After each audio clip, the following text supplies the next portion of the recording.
All right, hello. Hello. Hello, hello, hello, hello, hello. Hello. Brian. Brian, good morning. Brian, good morning. Celestian, hello. Welcome on in. D, I hope you're feeling better. I hope you can rest. Hope you can rest and feel better soon. Please take some, take time when you can. Blood Carnation, hello. Yeah, D is still fighting off some illness. So everybody send D your best. Hope you can spend some time resting and feel better. I'm sorry to hear you're still sick, D.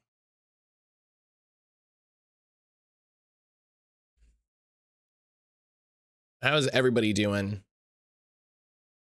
How is everybody doing?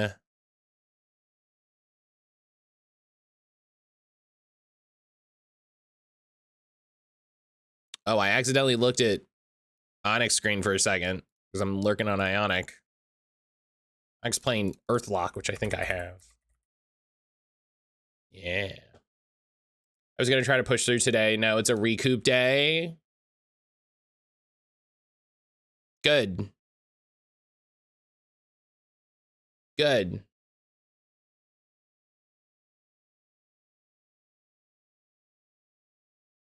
I'm glad.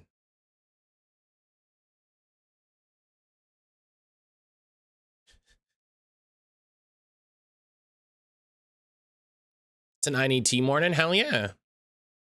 That's every morning.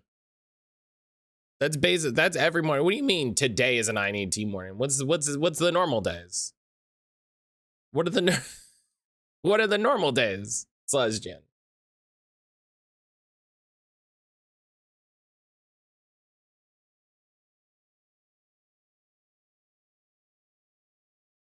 Right this minute, I need a tea. Okay. Okay. I was like, what is it? What happens normally?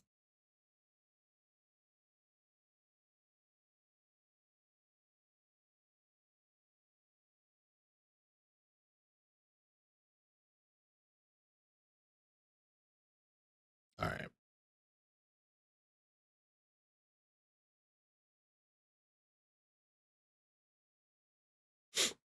Normally I start my day with water. I mean, I start my day with water too. Water's a great way to start your day. Water's a great way to start your day.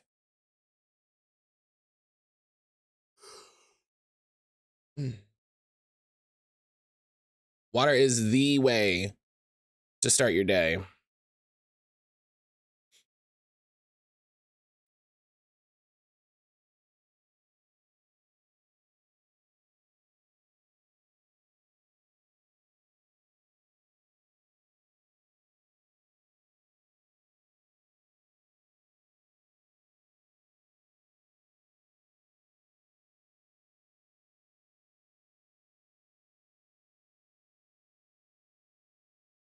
All right. They announced the new Pokemon ZA season. So I need to get into that soon, apparently.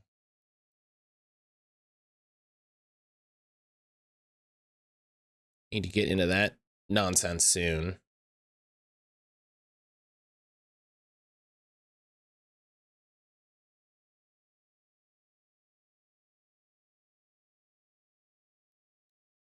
Sage, hello.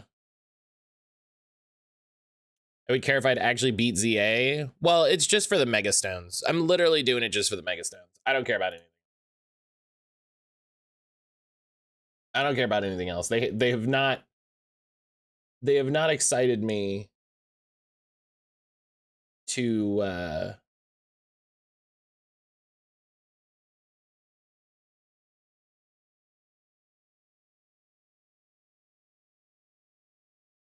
check that out. Ooh, 14 hours. So at 10 o'clock, the dual card reveal for Digimon will be available. Let's go.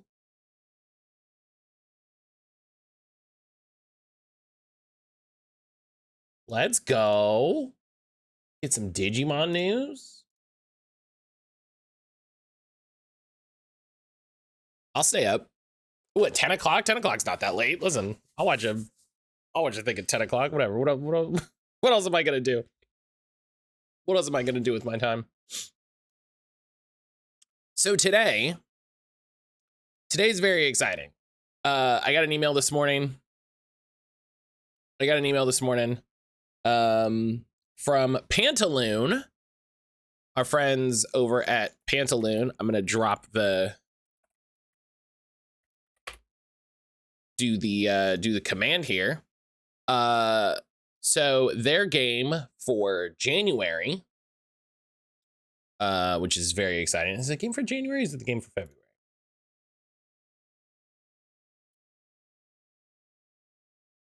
I think it's technically the game for January. Is Titanium Court from Fellow Traveler, which is very exciting. I'm very excited that it's a new game. And they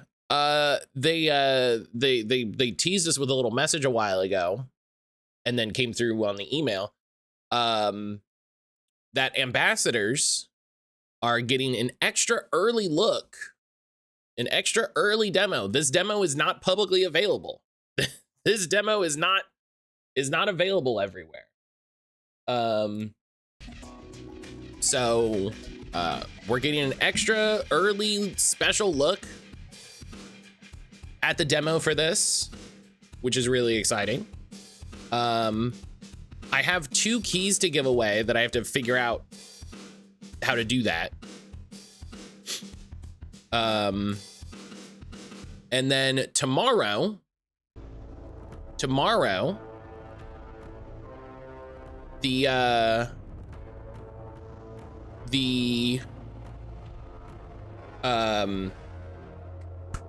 newsletter gets sent out. So tomorrow the regular newsletter gets sent out.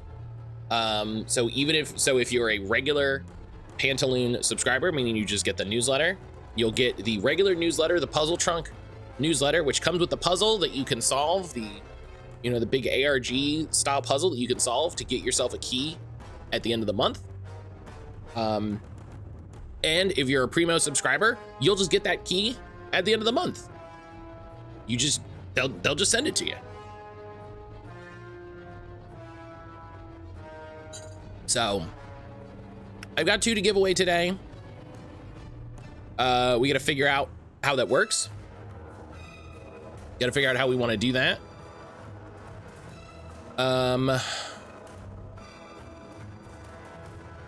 Let me mark myself as live here. Kira, hello. That's not the link that I want.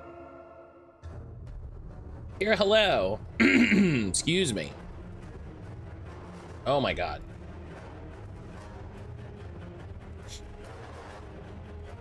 Trans rights. Oh, hang on.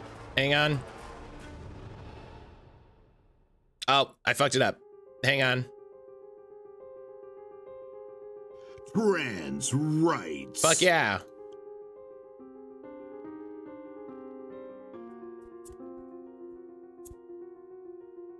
Fuck yeah, trans rights. Trans rights.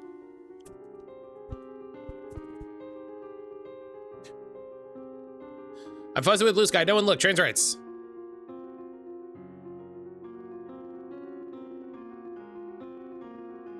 All right. So we're gonna be checking out.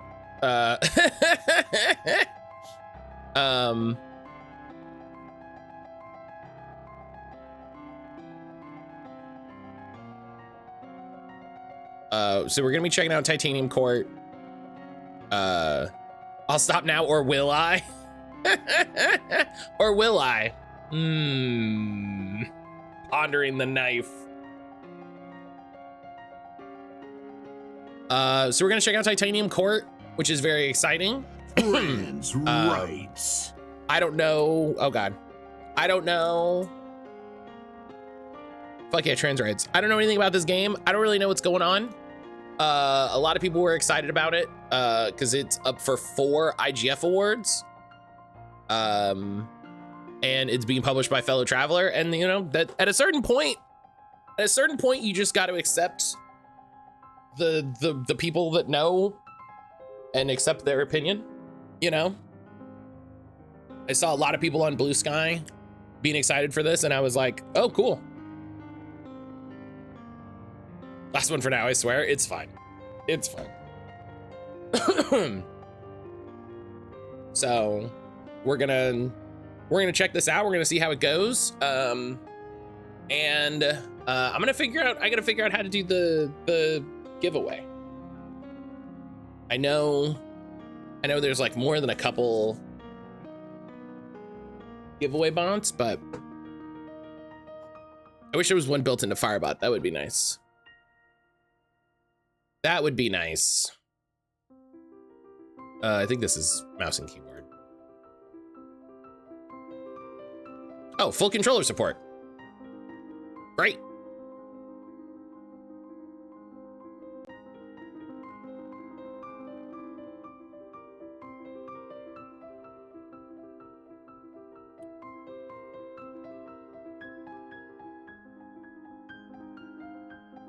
I like when I'm surprised that there's mouse and keyboard or controller support. Boop. All right. So this is the demo for Titanium Court by AP Thompson. We're gonna check out. Confirm is A, cancel is B. Oh, we got a bunch. Okay. Scroll bars. Okay.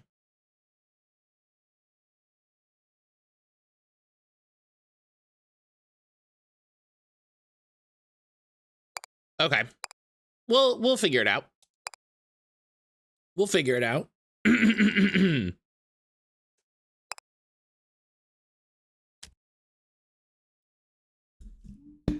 A man steps onto stage and taps a microphone. Good evening. Before we begin the game, there are a few announcements. First, due to unexpected circumstances, the part of the player will be performed by an understudy. Is that me, or? A couple of audible groans and one muffled boo erupt from the audience. Oh. Now, there's no need for that. This kid may not be a star yet, but I've seen her rehearse and I can guarantee she'll impress you. She may not have had time to memorize all of her lines, but well, neither have any of you. The audience laughs. Second, we'd like to warn you that this production features a significant amount of obscenity. Oh, well, good. But before all the parents in the audience begin covering their children's ears, know this. This stage is enchanted so that the obscenities can only be heard by those of sufficient emotional maturity to handle hearing them. And finally, the writing room would like to issue an apology for failure to complete the script before this performance. What? They're working on it as I speak, so it is my pleasure to announce that tonight's performance is also a race. Who will win? The writers furiously working to finish the script, or the performers attempting to perform it? I can't answer that question, but all I can announce is that the race begins now. Oh. We hope you enjoy the game. He had a flag ready and everything. Like, where should you start? You're walking through the woods when the world around you shattered. Whoa, whoa. Whoa. It was both alarming and inconvenient. Isolated on a lone stretch of ground, you were transfixed as the broken landscape began to rearrange itself.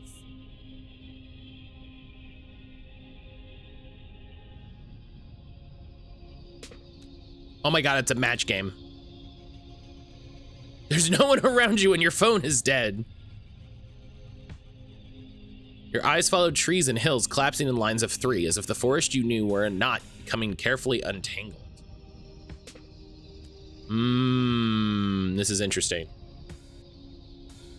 The key characters killed each other to deliver lines in their place. He could even be added to the party if something killed certain party members. That's funny. He understandably sucked. Yeah, that's funny though. You dare not move for your position as the ground beneath your feet quivered in anticipation of shattering further. You pass time this way for who knows how long. Oh, do I just...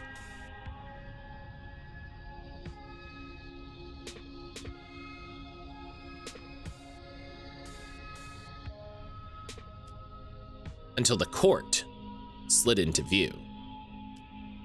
At first, you weren't sure you could trust your eyes. But there it was, a great, shining structure among the roiling landscape.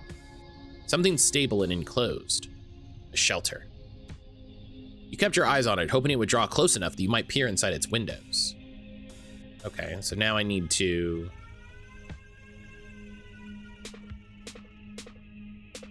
There we go. And just as it came near, the shattered landscape lurched. With little warning, the forest snapped back together as if someone had pulled the knot of reality tight once again. Except by now, it wasn't the forest you knew. It was hardly even a forest. You stood, stretched, and began the hike towards the court. Oh, and now we've got, okay. AP Thompson presents. Failed hello. Failed hello. Later, while the sun hovered low over the horizon, there was a feast within the walls of the court. Hoping to avoid any attention, you sought out a more isolated part of the hall. An empty table near an exit where no one would pay you much mind. A sound plan, except the hall was soon overflowing with people, and your table was no exception. The young man seated to your right began engaging you in idle conversation. Work lurking? Failed. I hope work goes well. I hope work goes well, buddy. The weather, how you found the meal, the role of the individual in a society, he preferred to make your bed, those sorts of subjects. Eventually, he inquired about how you came to arrive at the court. Which answers my question quite thoroughly while raising many more, he says as you conclude your tale. But forgive me, you haven't actually finished your story, have you? You admit there is a bit more, although you have yet to make sense of it.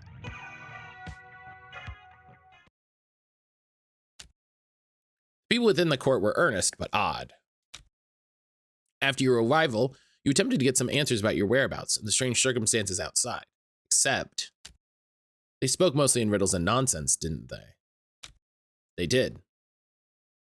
Let's find out where you are now. So we can talk to a man resting in the shade of the wall.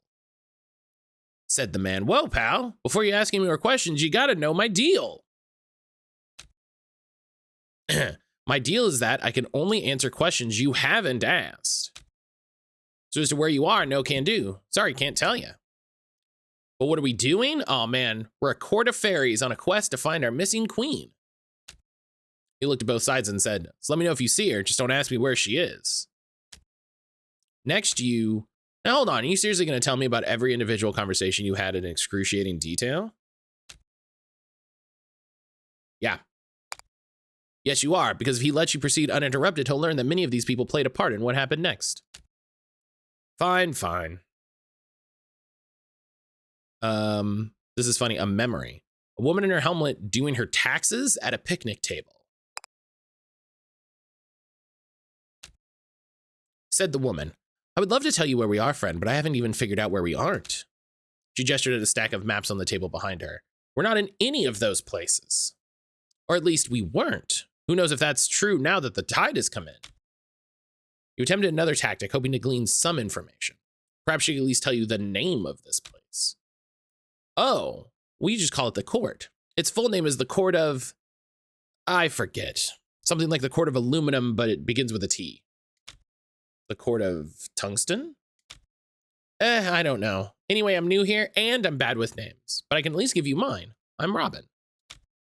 She held out her hand, which you shook as you introduced yourself. Now, if you'll excuse me, I should try to sort this out before the tide settles again. Okay. A pair in front of a blackboard discussing magic. Listen, who doesn't love to talk about magic? Nix! Nix, good morning. There appeared to be a seminar of some sort taking place in the courtyard. A seminar on magic, if you understood the text on the blackboard correctly. Who's a stinky baby? Good morning, In the Chef. shower. Nix, how are you? Nix, how are you this morning? Hope everybody had a good time hanging out while we were playing some Played Up last night. We got a little goofy.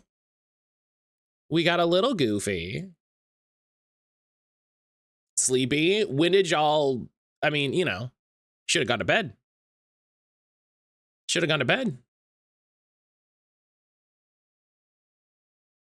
So, okay, first you take a metaphor and then you stretch it really thin, right? Right. Like really thin. So thin you forget its original purpose. And then you inflate it. Right, just inflate the metaphor. I prefer to use my lungs for that. Then as it's inflating, you twist it like, hang on, like so. You still following? I think so. And hold on. Ta-da! There, it now resembles a dog, a delight for children and such. Okay, so what happened to the metaphor? It's a lovely little balloon dog now. I see. They seem a bit busy, so you left them to it. Not long after, well, I feel silly then. I feel silly. We were like, well, we gotta go to bed. And then like 10 minutes later, y'all were like, oh, well, I guess I gotta go to bed. I think an hour? Oh, an hour's too long. An hour, by an hour, I was already asleep.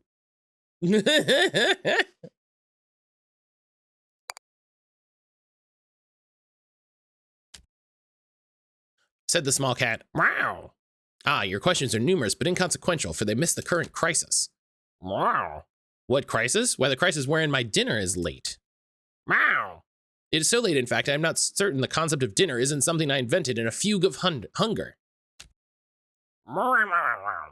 All other societal issues are mere trivialities in comparison to my plight.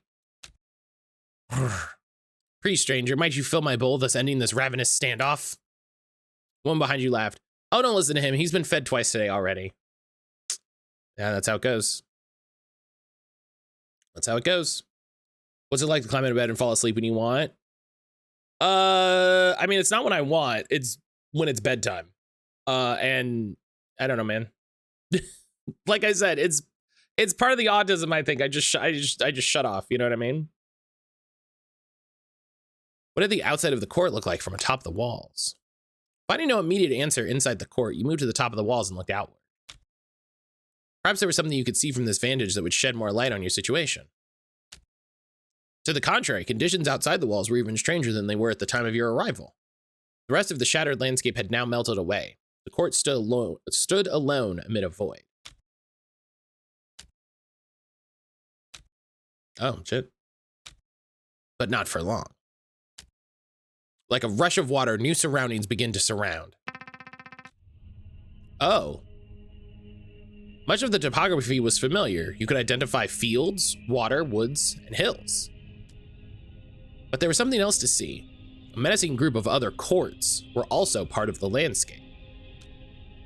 You were not alone in noticing these courts. Someone shouted, "The war! The war is here!" Someone else said, "That can't be. Puck said no wars until we find the queen." Then perhaps we should explain that to them. Surrounded. Nuja! Nuja, hello.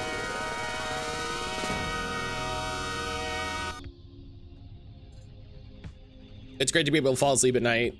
Fall asleep within 5 minutes. I love a good sleep. Nuja, hello, good morning. Surrounded by the enemy on all sides and bereft of an obvious course of action, the people of the court began to pray. A man stepped forward and offered the first prayer. I generally wish no harm upon our enemy. I merely prayed they would fade into obscurity.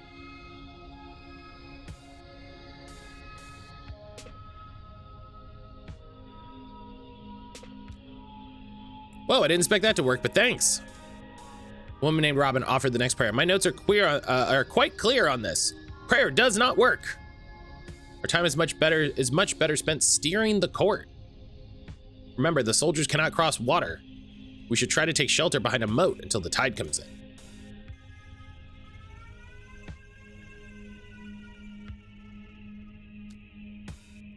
There, now that the river protects us, there. Now that river protects us from nearly half the field. Hills should also slow their advance, so for my next prayer, but the prayer did not belong to Robin. The next prayer belonged to the cat. Meow! As long as we're making demands of God, then my wish as ever is to be fed. You know, that's a screenshot moment right there. Psst, hey, probably didn't notice, but something just happened over here. What's happening is by matching fields, the court has just acquired more food.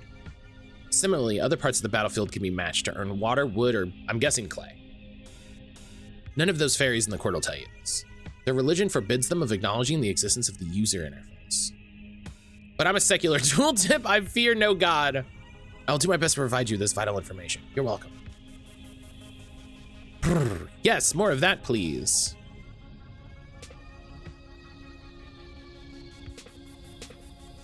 Oh, well, now we don't have any...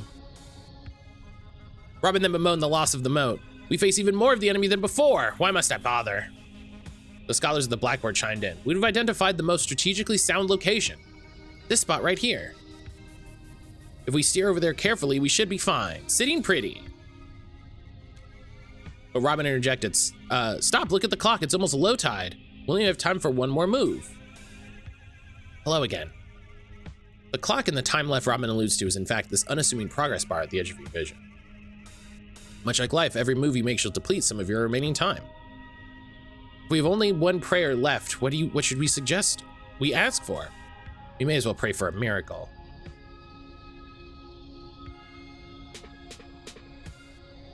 Well, it's a start. Apologies, but another explanation from me, your humble tooltip, is in order. The previous move chained multiple attack matches together. Because of this, you've earned some bonus time. For the fairies of the court, this may as well be a miracle.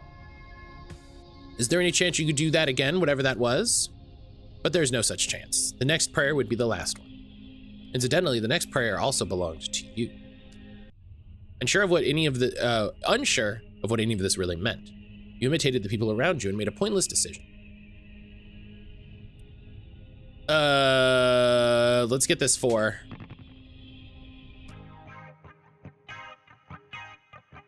Fun cheeky tooltip. Battlefield snapped together as the court snapped to attention. Places everyone. Windows were shuttered, doors were slammed, large swaths of people emerged from further inside and formed a line near the gates.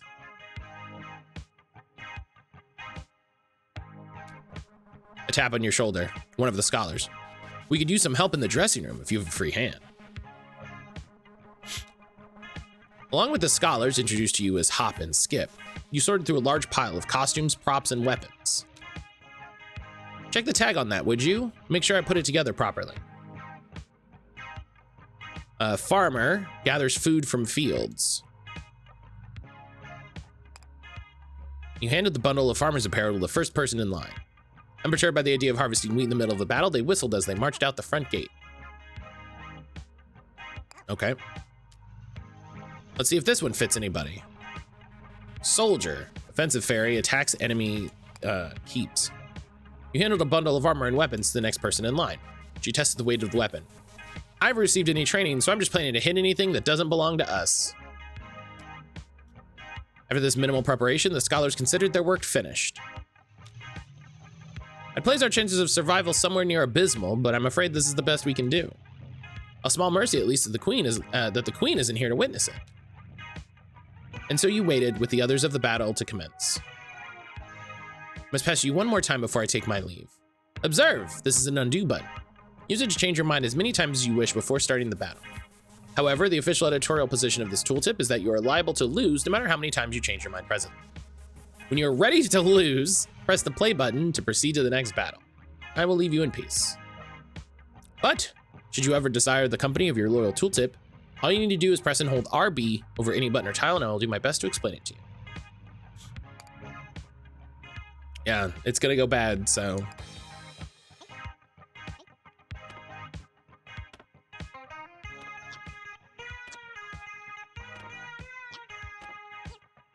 Oh man, oh, that's a lot of guys.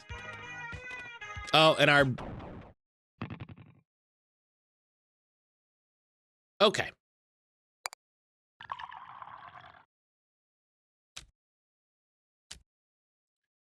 And then, Dead 3, oh no.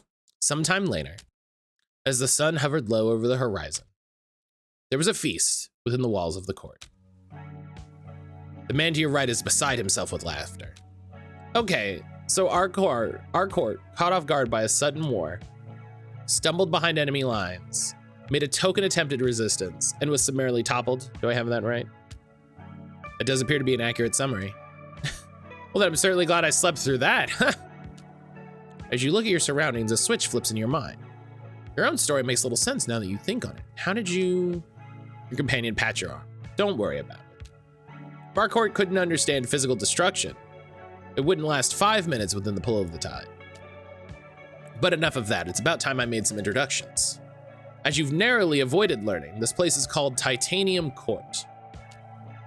Meanwhile, I have the honor of being the steward of the court. My name is Puck, although my lovers and enemies call me Goodfellow. I am chief advisor and friend eternal to our fair queen.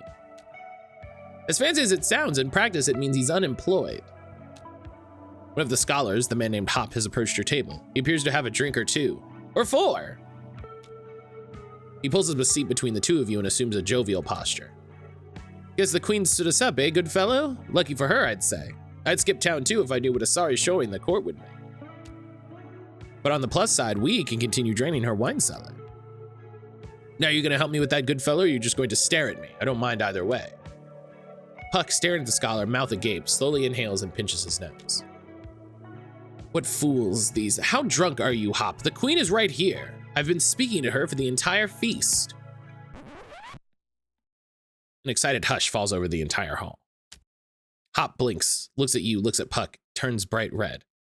I see it now. That calls for Her Majesty's finest vintage. I'll be right back.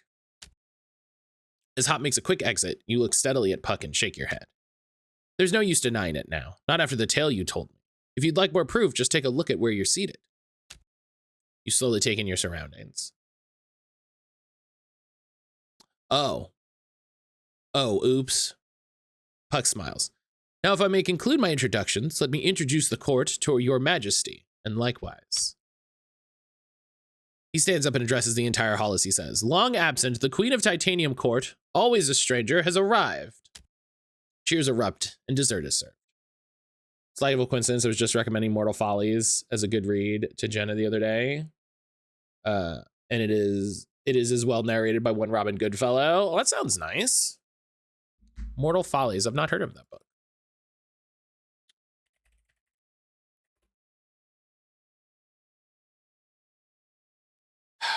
Yes, sign into Storygraph. Always.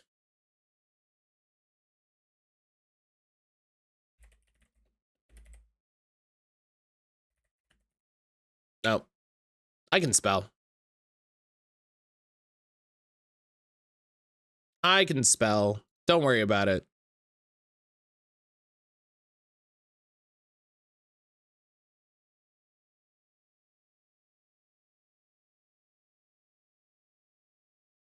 Hang on.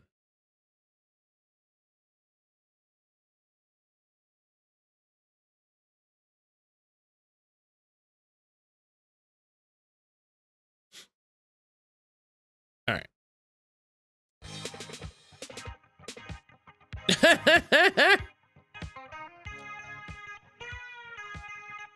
To your left, Hop returned with an armful of glasses and bottles.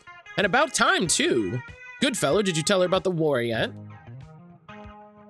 Titanium Court. Chapter 1, a place beloved only of clowns and criminals. And then, just a short while after the feast, the court returns to war. Whoa. You're in charge of the war now, Your Majesty. You should be fine. Just remember everything we've taught you about magical warfare. Blinking slowly, you remind them that at this exact moment, they've taught you roughly nothing about magical warfare.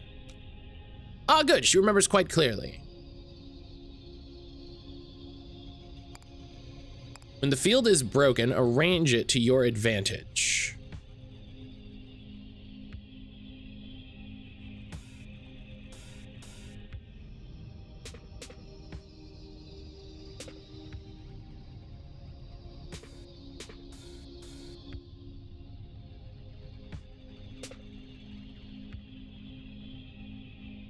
Um.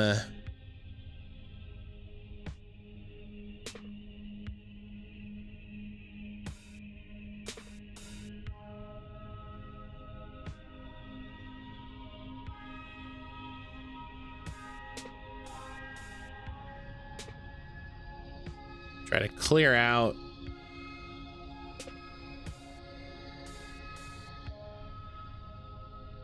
I mean, right now I'm just trying to make matches because, you know, who really knows what we're doing? You're meant to match 3 a better setup for your court to be in. I think I can move things without doing a match 3, but I believe match 3 gains me resources.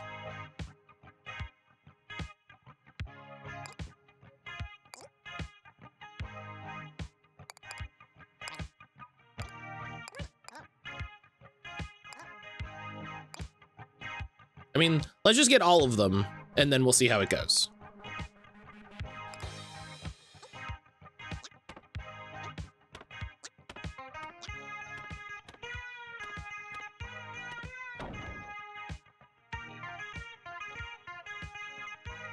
Okay, yeah, I didn't think that they would be able to get to... Oh. Oh. Look at him go.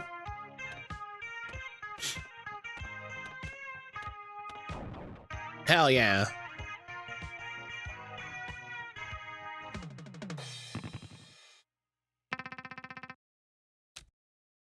Well, having now achieved some kind of victory in the war, you wonder if someone in the court might help you return home. That would be our pleasure if you can show us the way. Also, that was only one battle. There are many more to come if my notes are to be trusted. Okay, well, if you understand this map correctly, if there even is a map, there appears to be some kind of signage just ahead. Perhaps if you can reach those signs, you'll learn more about where you actually are, along with how to get home. And to reach them, we need merely be swept forward by the tide as we have been all along. Convenient.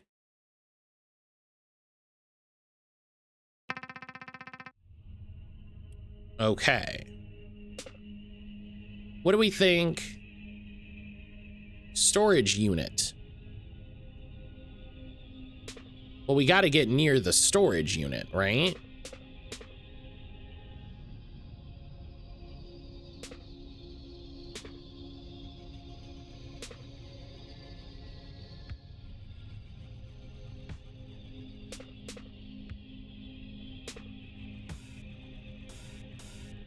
Screaming hello. Possibly too convenient.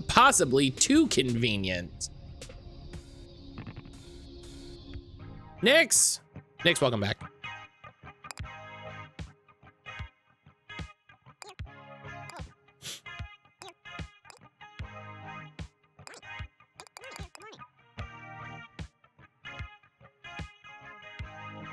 Remy and I played it and she helped me with starting laundry. That's good. Are all the kitties behaving themselves today? I hope.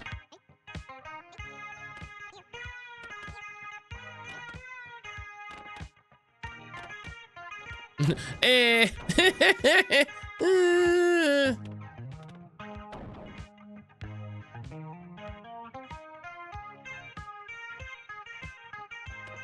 Get him. Get him. Yeah. Solid. Incredible.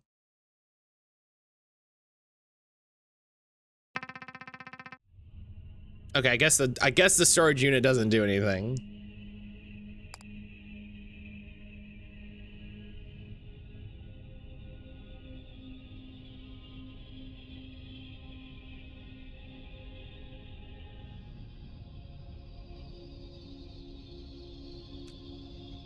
You don't know what any of this means.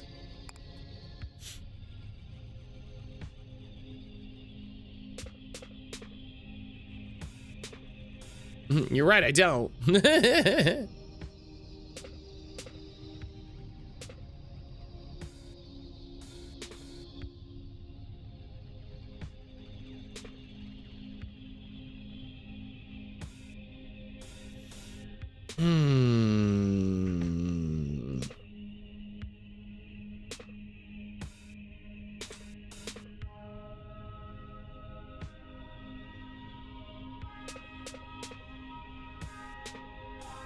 Oh no! Oh! Oh no, no.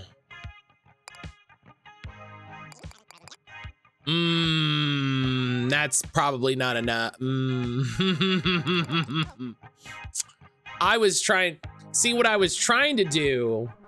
What I was trying to do was, you see those like 5 guys right above my castles? I was trying to get them to match and clear up a lot of the soldiers. I was like, you know what I can do is if I get those to all match, and you know, that's called hubris, chat.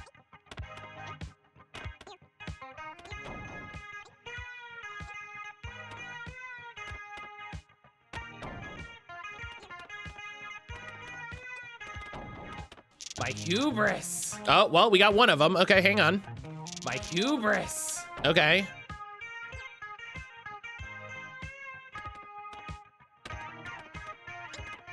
Okay, what I think is gonna, I think the problem is, yeah, yep. Okay, okay, okay, okay. Okay. See, the problem, see what happened there was my soldiers were attacking their castle and their soldiers were attacking my soldiers. And that's just, that's, you know, that's gonna be attrition.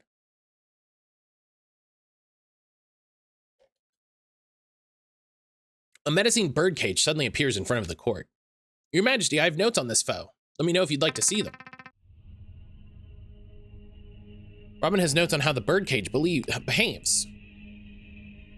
Here's what my notes say. First, at the start of low tide, the birdcage will flood its surroundings with water. Following that, the birdcage will attack the court with birds.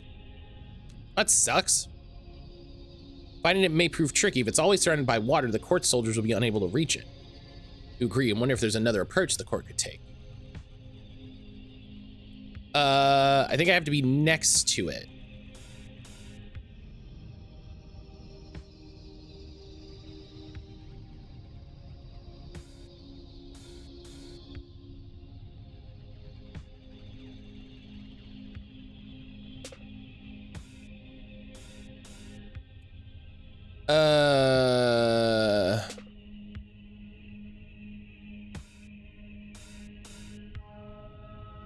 Wait, are some of those enemy courts emptying?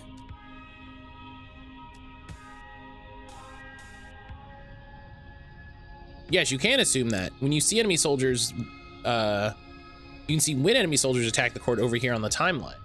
Even soldiers may be no threat if you can deal with their courts before they attack. Okay.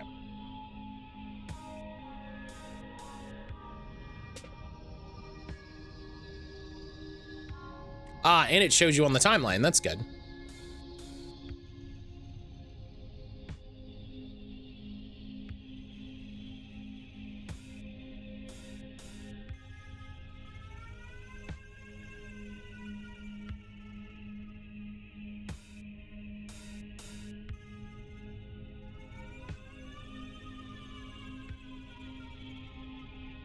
Oh, okay. This is not gonna work.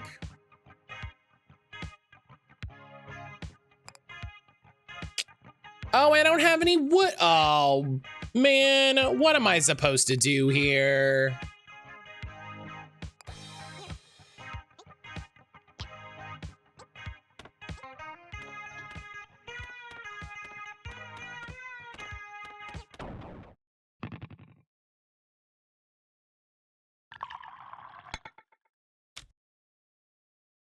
With time and repetition comes comfort. You feel your maximum level of comfort increase to 1. Okay. On the next morning, you awake in a strange bed. The bed is strange not just because it is not your usual bed, but because it is also not the bed you fell asleep in. Puck told you any room within the court might be the Queen's, so you parted with him at the first room you found that wasn't already occupied. A strange chamber beneath a staircase, a twin-sized bed neighbored by a nightstand and a lamp, a small desk in the corner, no windows. Meanwhile, the bed you awake in is queen-sized and contained within a spacious chamber that opens onto a balcony. You know, that's pretty fancy. The balcony overlooks the courtyard of your new home. You appear to be roughly 5 stories above the ground.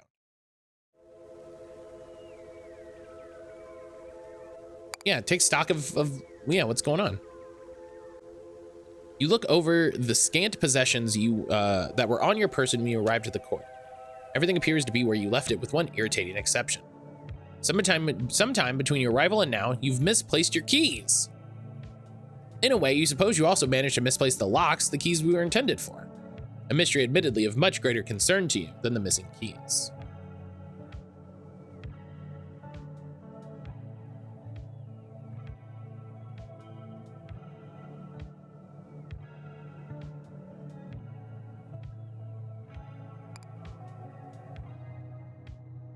I mean, you know, I'd still want to have my keys, even if I don't know where my keys go.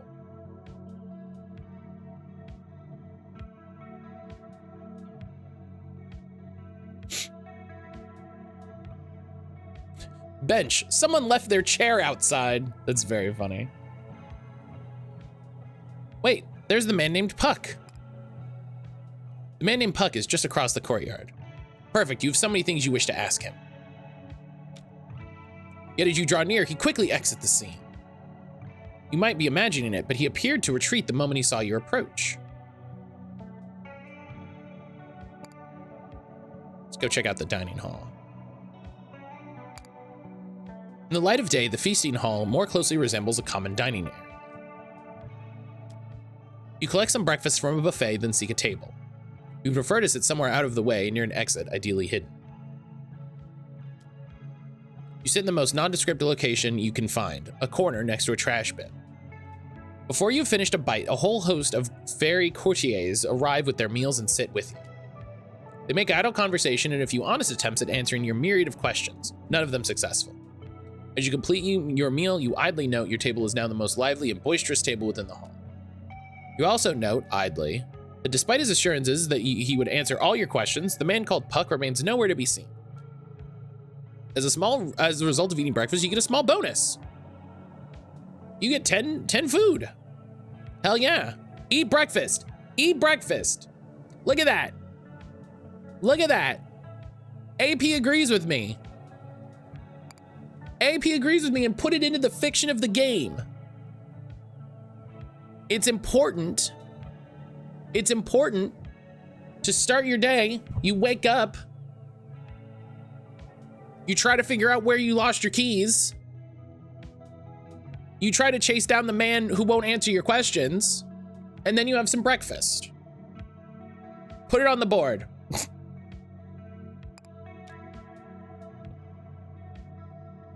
There's some dog catching frisbees in the courtyard, just out of frame.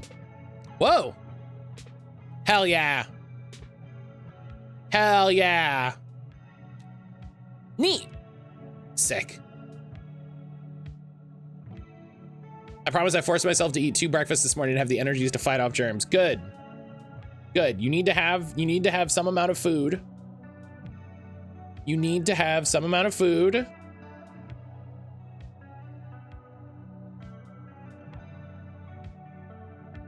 A man approaches you with a business proposition. Despite your coronation occurring only very recently, it appears that solicitors have already found their way into your office. Little bird told me you're looking for some keys, Your Majesty. Actually, you are looking for your keys. Can you assume he knows their location? Now sipping lemon ginger tea? That sounds nice. That sounds nice. I don't know about those keys. What I do know is where you can find some more demo keys.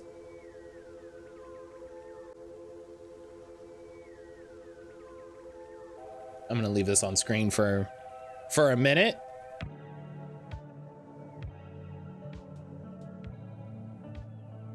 This is fun.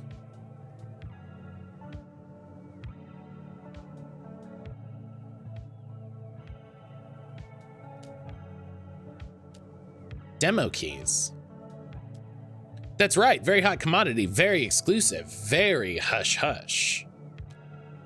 As in, he's the demo you're currently playing? You got it. You were quick on the uptake, Your Majesty. Why would you need more demo keys? You're already playing the demo.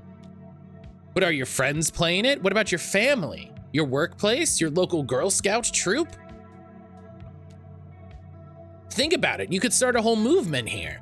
You could luxuriate in the adulation of your peers. So he doesn't know where your actual keys are. Well, sounds like a no. Very well. You'll consider his proposal on your own time. Sure. But if you're interested, you gotta give him the passphrase. The passphrase is 3 billion kids in a trench coat. That'll let him know I sent you. Although I wouldn't delay if I were you, these things are going fast. So as a reminder, I have 2 keys to give away that I believe are demo keys. So I've got 2 guaranteed demo keys.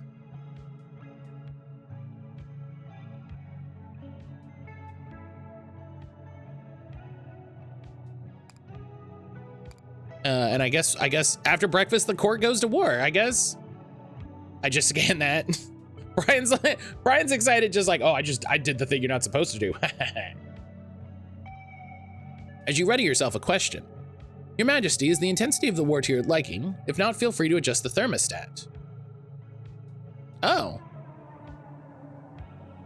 Oh.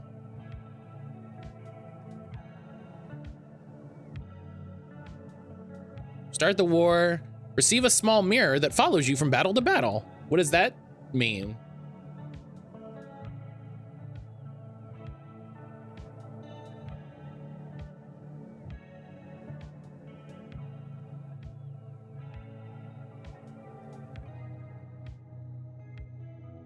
There's microfiction in this link. I love this. I'm curious what the small mirror is. I don't know what that is. Let's.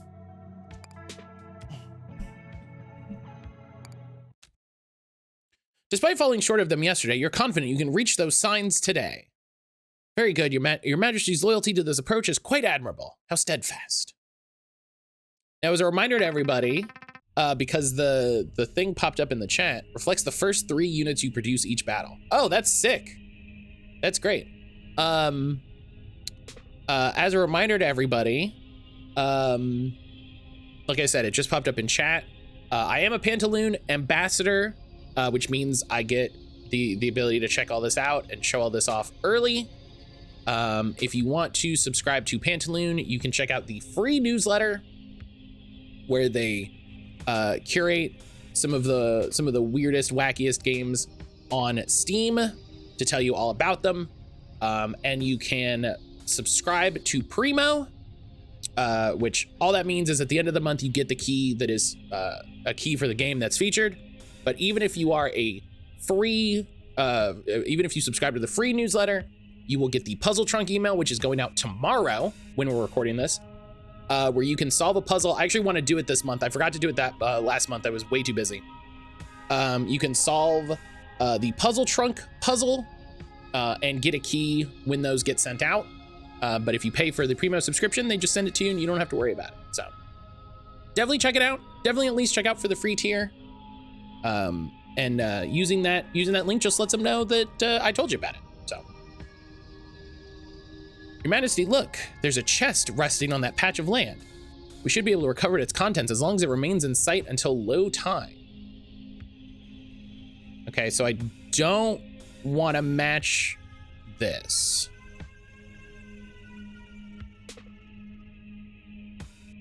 No, I don't want to match it.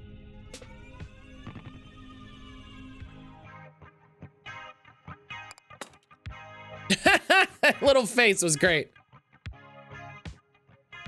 Money. Sell the money. Let's just make, yeah. I don't think we get anything for destroying the castles.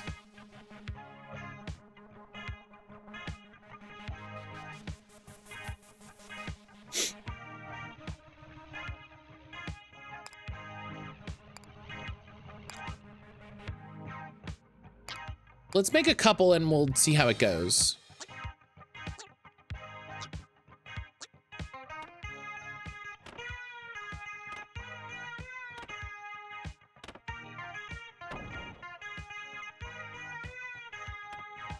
Is the joy of tearing down the symbolism of monarchy not enough reward? So the crown stat lights up.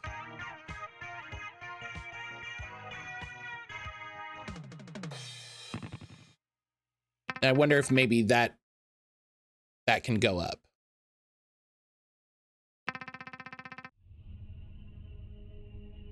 Okay.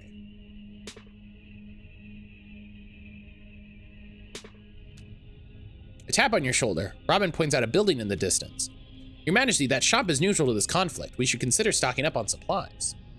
Of course, that's only if it stays in view. If it disappears before low tide, we'll have to wait until we pass another one.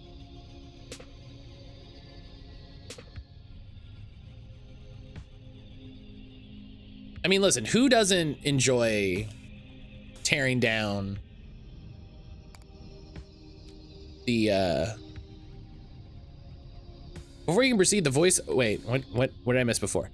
You call into the shop to learn about what they have for sale. However, before you can proceed, the voice on the line stops you and asks if you understand how money works. Do you understand how money works?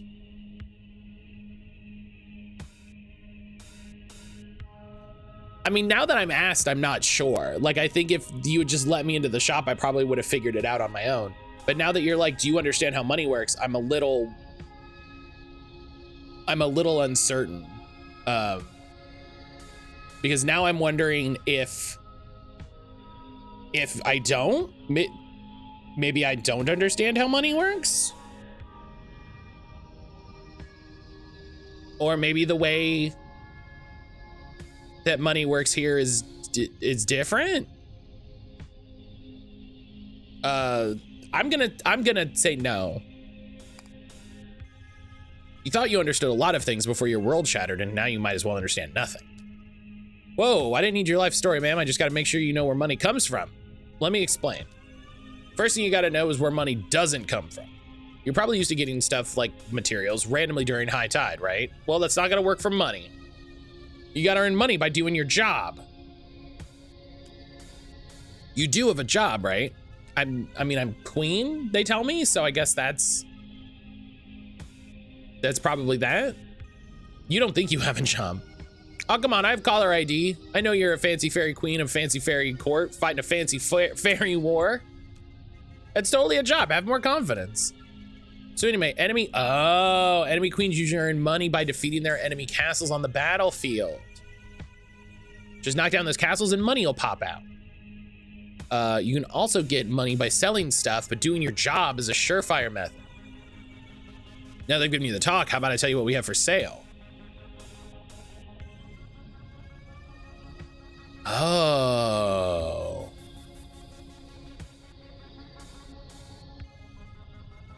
Oh.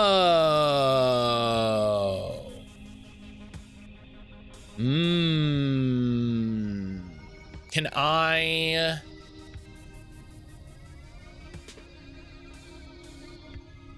That only gave me one. That's not gonna be enough.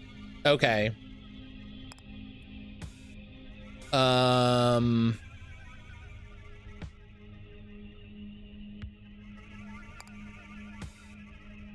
Whoa there, what part of we're closed during high tide do you not understand? The part where you're closed during high tide and I'm the goddamn queen. That's the part I don't understand.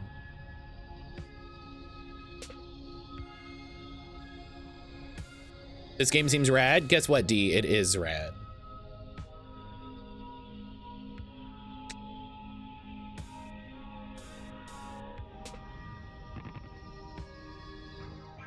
Okay.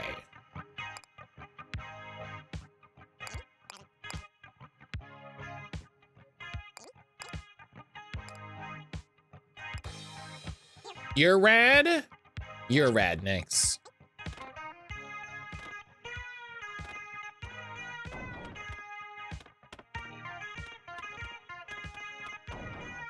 Oh yeah, look at that. I got, yeah, I'm getting some money.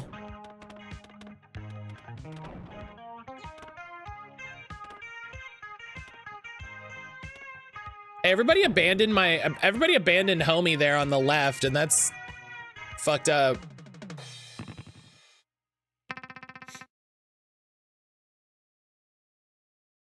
right, I didn't get to go to the store. I forgot.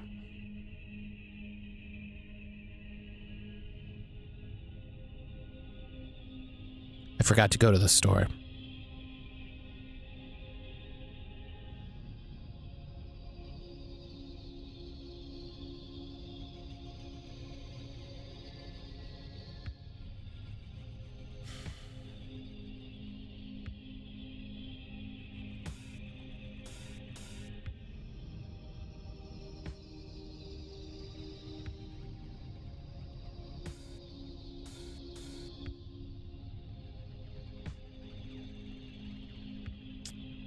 Is that a billboard in the middle of the battlefield? It's true, there appears to be a billboard of some sort among the scattered elements of the terrain. You go to the outer walls to get a better look. You need law. Is it Stephen Merchant? That thing gives me the creeps, Your Majesty, as if we're about to get sued just by looking at it. You agree, it might be best to look away lest you draw unwanted legal attention.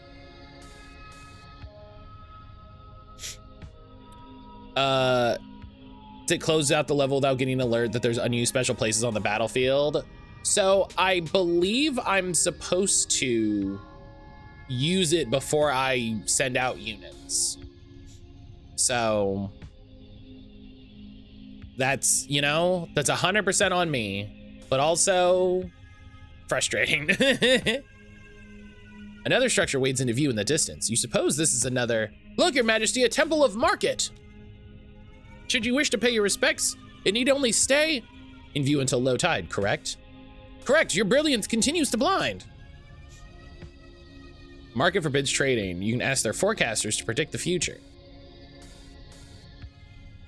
Oh, okay, so market lets me buy resources, okay.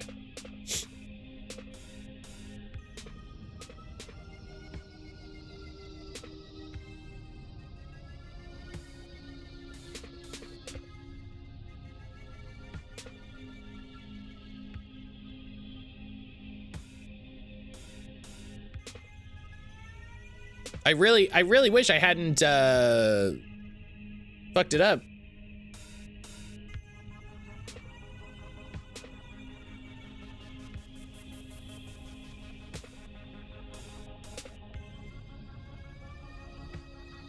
I was looking forward to picking up some new units.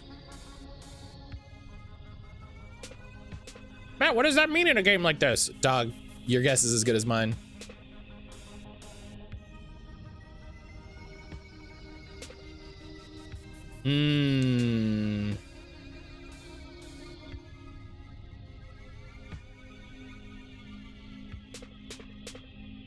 Oh, thank God. Oh.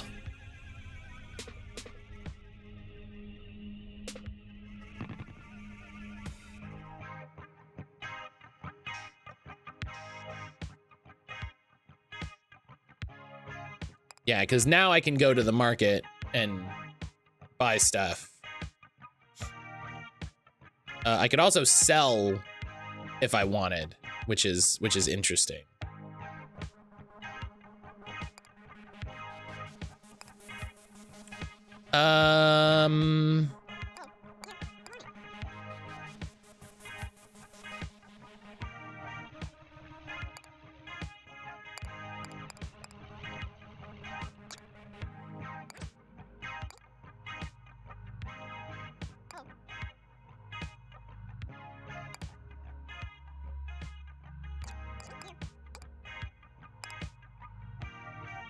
Yeah, just get out there and fuck them up.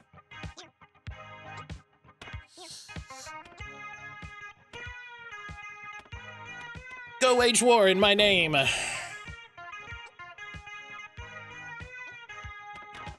Which I guess it's the Titanium court, so I guess I'm Titania, right?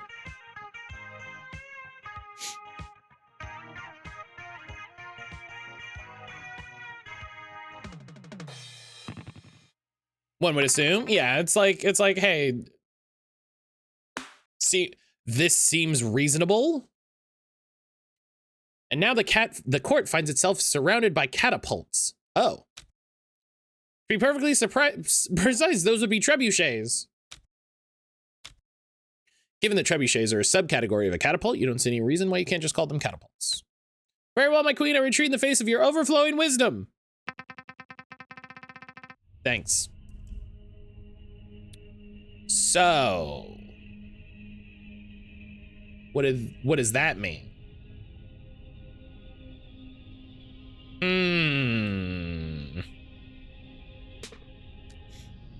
A strange building comes into view. You observe it, the phone rings. Hey, yeah, Titanium Court, Your Majesty, I'm calling from the Glass House. Yeah, we sell potions. As our name suggests, we firmly oppose the act of throwing stones in any and all forms. Therefore, we'd like to offer our full support to Titanium Court in your campaign against these stone-throwing trebuchets. To start, as a pro tip, hills block the projectiles fired by catapults. Just surround your court with hills and you'll be safe. And if that doesn't work, we sell a variety of instant-use potions that can help deal with the threat. Give us a call sometime. We'll be happy to help. Like, who was it, Your Majesty? To explain, that was a telemarketer, albeit one whose pitch might actually prove useful. Wow, rare. Whoa, I matched that like whole section. Oh, buddy. I love a potion hotline. What do they sell? Want to set something on fire? Good potion.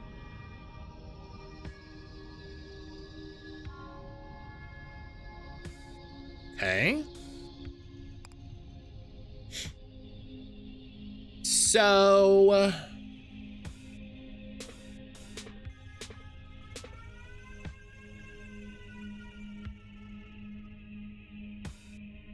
I need to put them behind hills.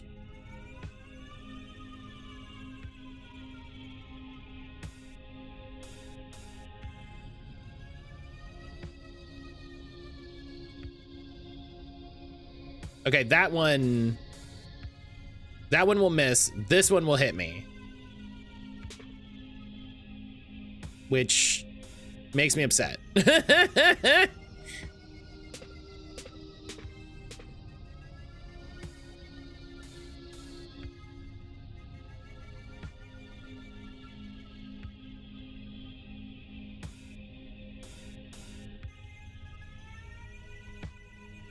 I think what I need to do, well, you know what I'm gonna do is I'm just gonna match whatever.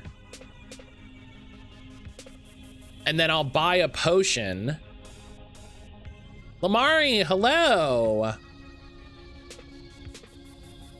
Lamari, hello, how are you? I'm just gonna match whatever. And then before they try to trebuchet me, I will buy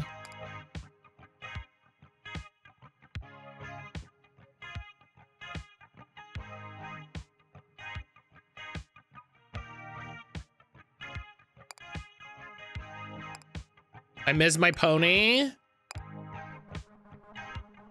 What a wild thing to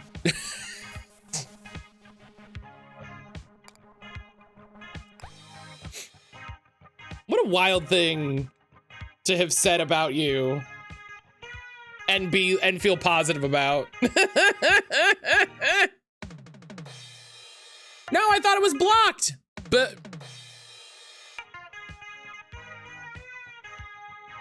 we don't need context.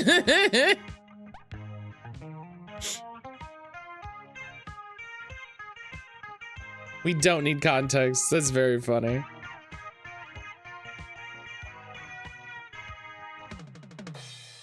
Okay, well, we blocked most of them, so.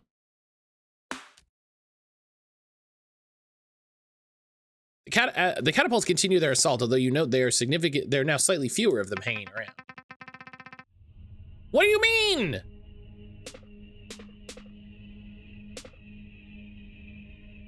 It's still a largely significant number.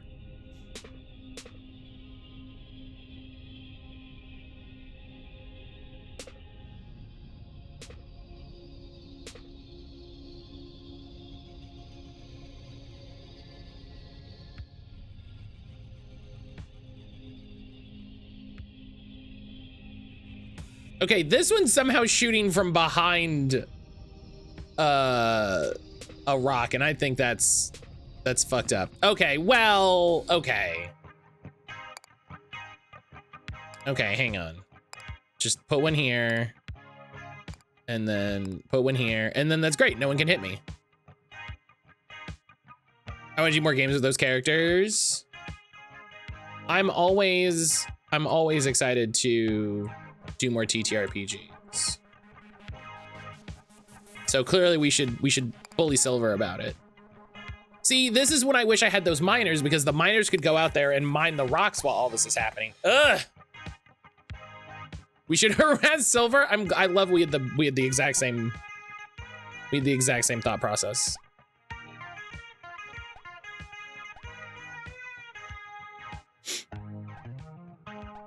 This lo-fi surf rock is an interesting soundtrack choice. It's good. It keeps the vibes. That's really funny though. If only there was time enough for more TTRPGs. Gosh, if only there was time for any TTRPGs. The tide washes away the last of the catapults. You appear to have weathered the storm. The threat of the catapults now eliminated. The glass house pulls up next to the court and you receive another phone call. The salesman offers congratulations for your victory and asks if there any further assistance he might provide. You answer immediately, asking if he knows a way for you to return home. Oh, definitely. Let's pull over somewhere and I'll draw you a map.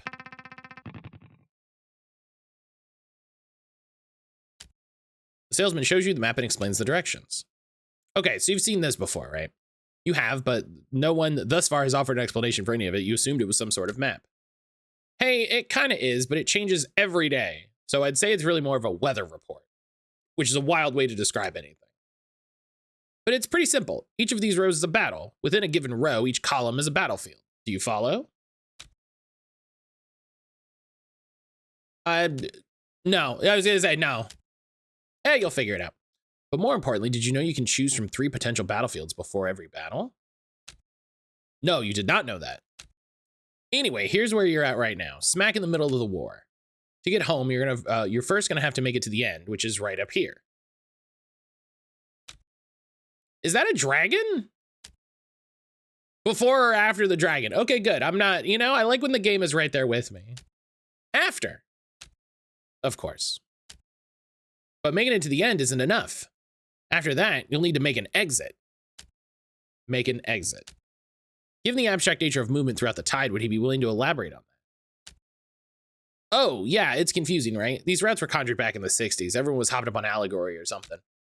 Around here, making an exit means you have to consciously leave the path you're on. You got to fundamentally change as a person. Okay. This might be a long shot, but does he have any specific advice on how you might do that? Preferably in a safe and non-traumatizing. Do I ever? Your Majesty, that's our specialty. He sweeps his arm back to reveal a shelf of bottles under a marquee that reads love potions. Is he attempting to make a joke? Not at all. Nothing changes a person more than love. Okay. If his love potions functions like those described in the stories, i.e. forcing an individual to fall in love with a person they otherwise have no interest in, then you have absolutely no interest in them. Your Majesty, with all due respect, that's messed up. I don't sell anything like that. You've been hearing some weird rumors, huh? I blame my competition. Let me set the record straight. My potions cannot create love from nothing. They merely expand the love that already exists within you. Seeing your shoulders relax a bit, he continues with his pitch. Now, if you're new to love potions, I definitely recommend starting small. He pulls a potion off the shelf, like this one. Full of love for something called baseball. This one's great for beginners. Hey, I love baseball. The effects are really mild. Drink it, and you'll end up liking this baseball just a bit more than you already do. That's it. You suppose it does sound relatively harmless. And if he also thinks it'll help you return home, you may as well give it a try. Perfect. Oh, come on, put your wallet away. I'm not going to charge you for it. Just take it. And so, you return to the court with a new map of the war and a single complimentary potion of liking baseball. I mean, that's convenient. I like baseball. Now you have a certain idea of what you're looking at here. Based on what the salesman told you, this is either a map or a weather report. Either way, the important thing is that you can choose which upcoming battlefield to traverse. Okay.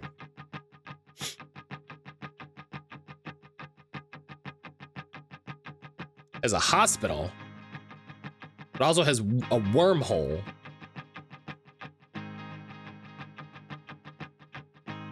Let's go here.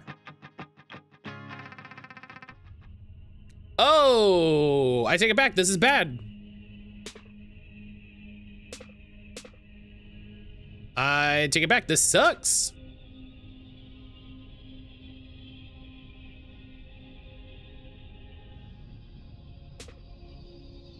Okay, so now we have a shop. So let's try to not. Oh. Look through a spyglass. Oh, I know this one. That's a memento mori. I hear they're popular among mortals. This one's quite simple, perhaps even redefined. Perhaps even unrefined. It says dead end, so any mortal who reads it can remember exactly what awaits them at the end. In case they forgot? Precisely. You deem it unnecessary to offer any sort of correction. Okay. So what I'm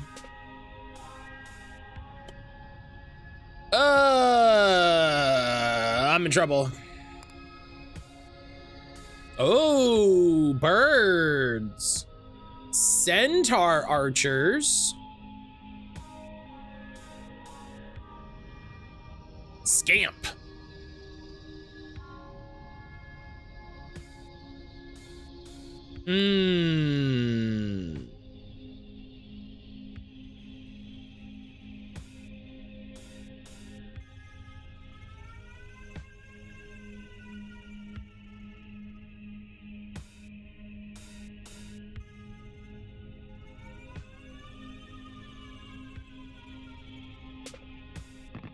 Okay. Store.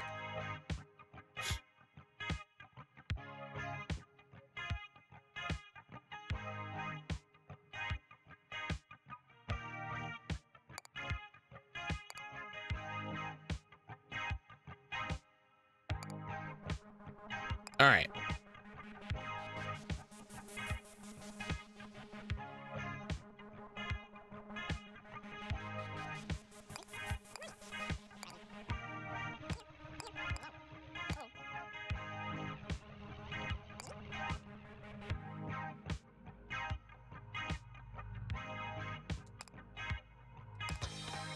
Okay. Oh, I see. So they come from the mirror. I see. Yeah, eat shit.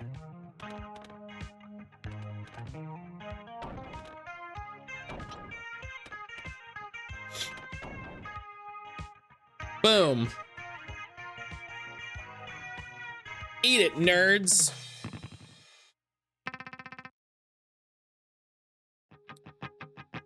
All right.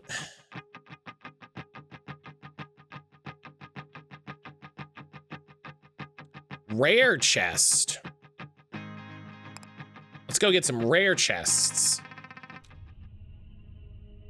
You now notice that the battlefield is littered with a bunch of ominous... What are those? Those wormholes? I'm not sure what to call them, Your Majesty, but those things are bad news. The tide seems to group them with the enemy castles, but they never disappear when matched.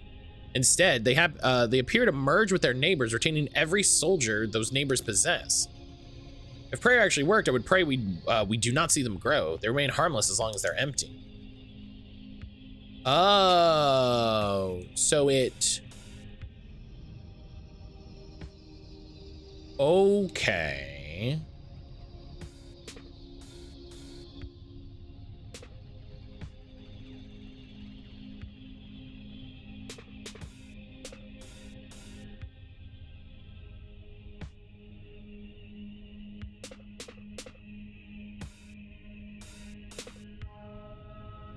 And what do we think this does? I mean, maybe that's a thing we can interact with at the end.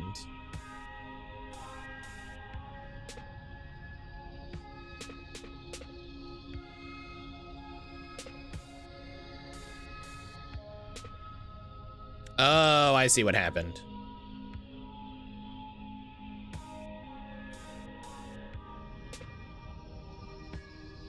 Okay. As a person who likes match games, this rules.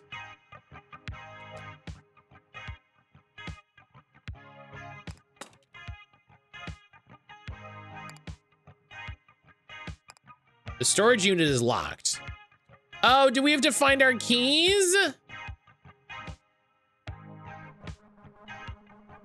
Okay, there's a lot of mountains, so I'm gonna go all in on birds.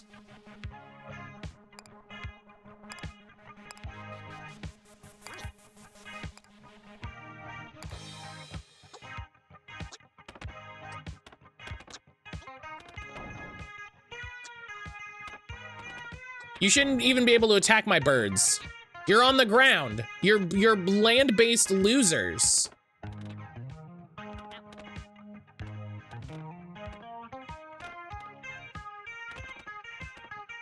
What are you doing?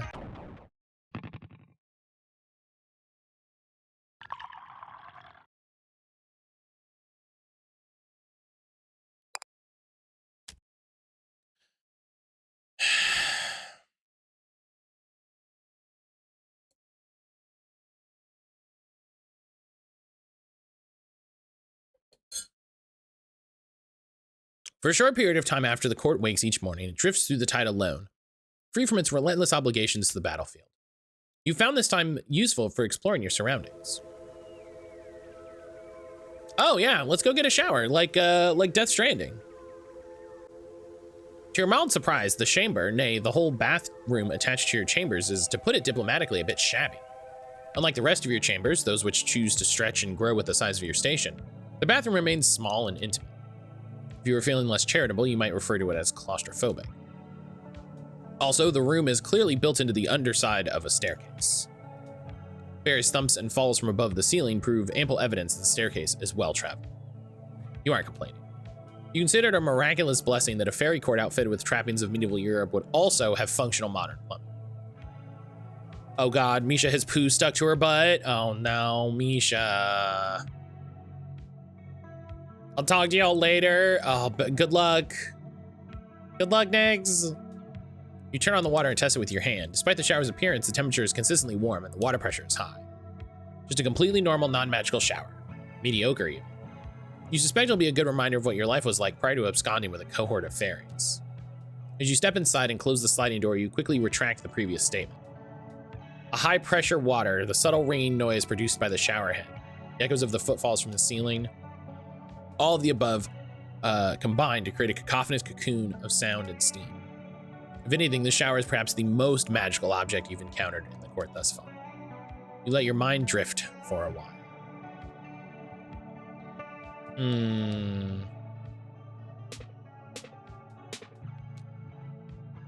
You go over the short list of things you've learned about the court in the time since your arrival.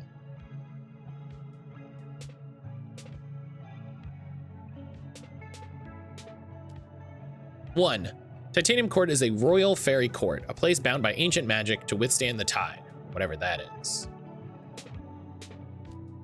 2, magic totally exists, by the way. 3, so do fairies, just so we're clear.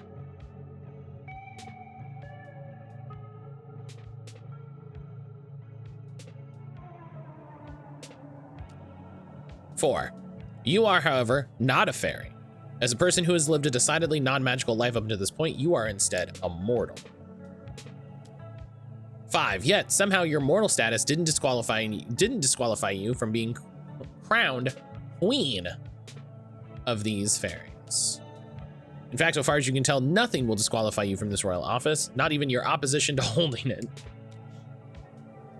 As loath as you are to leave, you think you've spent enough time in the shower. Okay.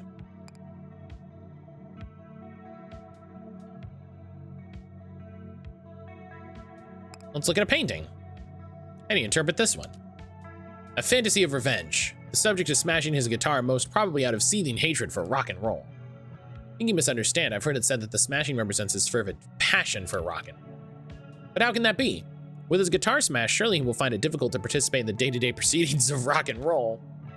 Commander Jester suggests that the subject likely has another guitar at the ready, that the smashing might represent both his passion and his wealth of guitars. Her Majesty's theory is compelling, but the evidence is circumstantial. After all, this theoretical secondary guitar is not featured in the painting. How can we be sure it exists? Perhaps the artist painted it somewhere in that negative space I've heard so much about. I suppose we'll need to keep an eye out for it. There's Puck again, just down the hall. He does not appear to have noticed you yet. You're certain that if he had, he would have already made a hasty exit from your presence. Now might be a good time to follow him and observe for yourself what duties your steward is performing in lieu of offering guidance.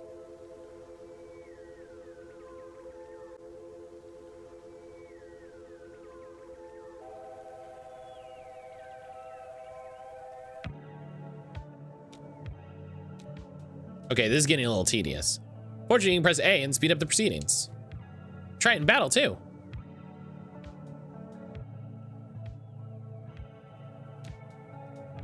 Now here's a part of the court you'd not yet discovered. A vast library. Dominic, hello! Somehow this game is closer to how I imagined than I expected. After playing Ultra Nothing, almost normal. I've not heard of Ultra Nothing. I've not heard of Ultra Nothing. I was really excited to check this out because I didn't really pay attention to anything about it. And so I said at the top that just a lot of people who I know about games were really excited about it. And I was like, all right, yeah. You know?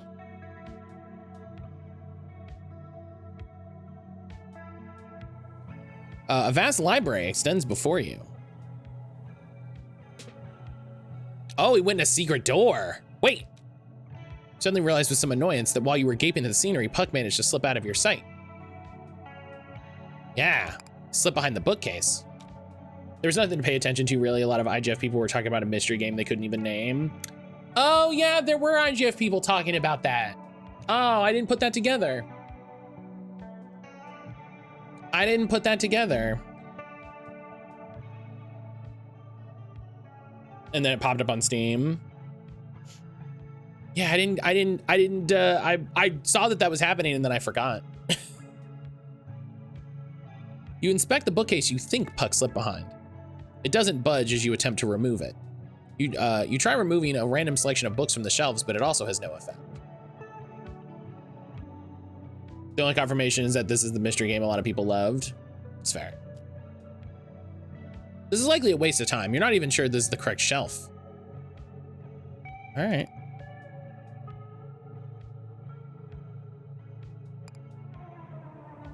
Let's go to the dining hall and have breakfast. You silently absorb the conversation around you as you eat breakfast. You know, vehicular theology is not so ridiculous if you consider the car to be mostly a metaphor. But for what?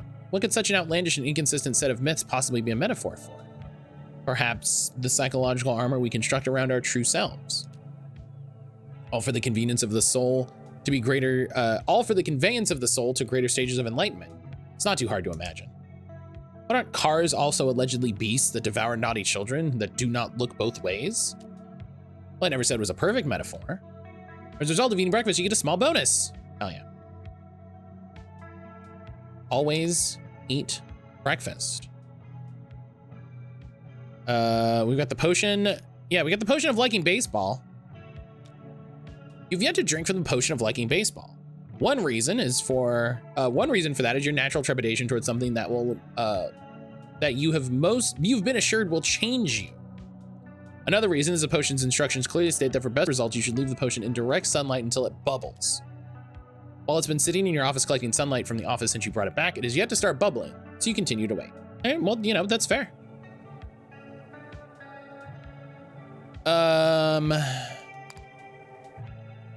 Curious, you asked to take a look at the demo keys the seller has on offer. Yeah, hey, listen, you know, we'll put it up again. We'll put it on the screen again. Just, you know. Okay, you think you got it.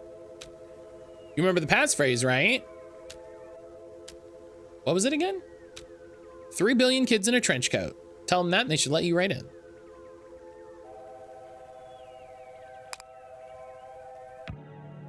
I can look at this map all day. I'm not gonna... While the exact extent of what you're supposed to be doing remains unclear, there's a growing list of things you think you should try to do. Recently, you've organized this list and placed it next to the ever-changing map for convenience.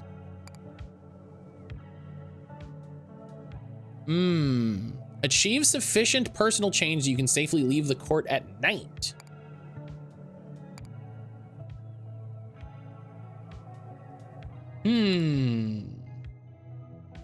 I'm guessing just time has to pass and maybe the potion will start to bubble.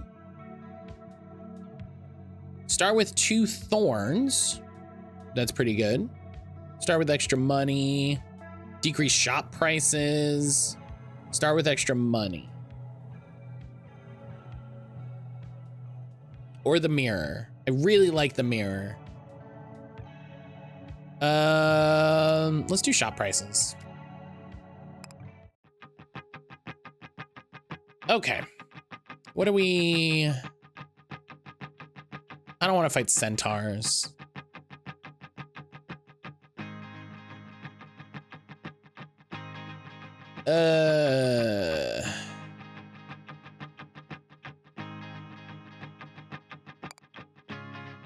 Guess we'll deal with centaurs. Centaurs are bested by mountains. I don't like that it says produces formidable centaurs. That's...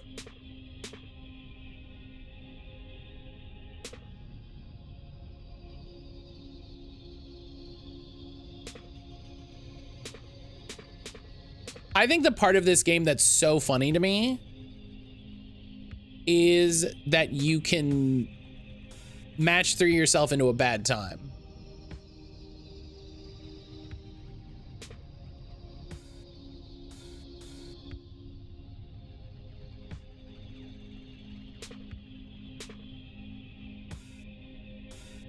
Like, I think that's really funny. I think it's really funny that you can fly too close to the sun and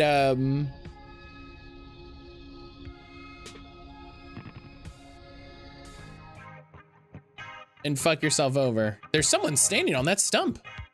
You look towards the stump in the distance. A lone figure appears to be holding a sign. Learn self-defense, 1 coin. Oh, we should sign up, Your Majesty. The court is terrible at defending itself. Yeah, let's do that.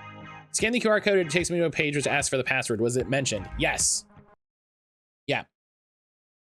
I'll put it in chat.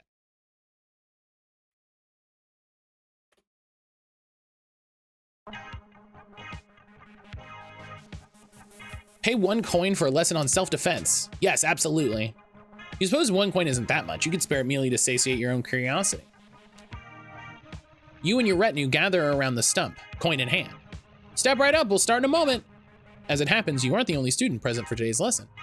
That's right, I have the honor of being Sensei's #1 disciple. That doesn't mean anything, and please stop calling me that. The instructor turns to you. It's your first time here, right? Let me explain how this works. Basically, each lesson, I'll give you a card for self-defense and tell you how to use it. The first thing you gotta know is I'm not always gonna be here to give you cards. If you really want to defend yourself, you're gonna need to find your own cards. They added cards in this game too? What? Question, Sensei, where can we find these cards? Haven't you been coming here for years, kid? You tell me. Sensei's answers possess so many meanings. True understanding still eludes me. Look, okay, kid, it's not a riddle. Normally you find self-defense cards in shops or chests. Got it? You nod. Shops? Chests? Anyway, why don't you start by choosing a card? Oh.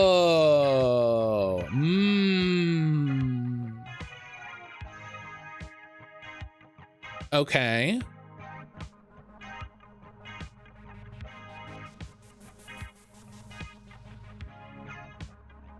Archer Outpost. Where would you like to build the Archer Outpost? Can only be built on a forest. Oh, see, can't do that. Okay. Okay. Knight. You've gained the ability to produce knights. The knight card, huh? That's a great choice for beginners.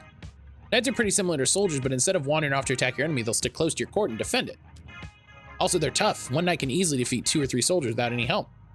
As for the weaknesses, you'll need a lot of food to deploy them. Also, you need to deploy new knights every battle if you want to keep using them. Otherwise, they're a rock-solid choice for self-defense. You got a war going on right now, right? Why don't you try them out? Sensei, when you speak of deploying things, what could this mean?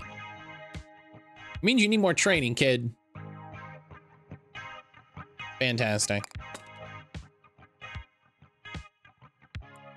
Scamp. Okay.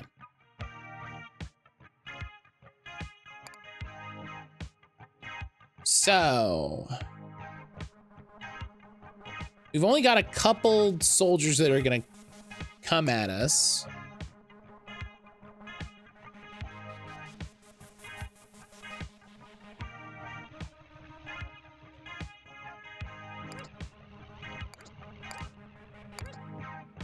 I think we're gonna be in trouble with this one, gang.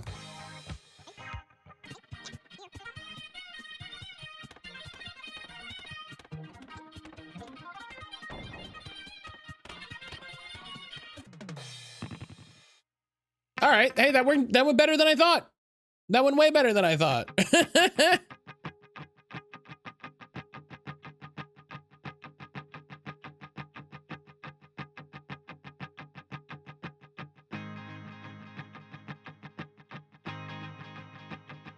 I don't have a lot of money, so I'm not interested in a shop.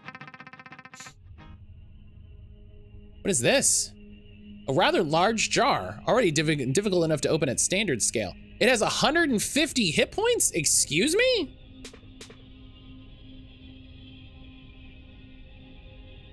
There's considerable excitement surrounding the rather large jar that has drifted into view. From amongst the detritus scattered by the tide, a large and imposing jar floats into view.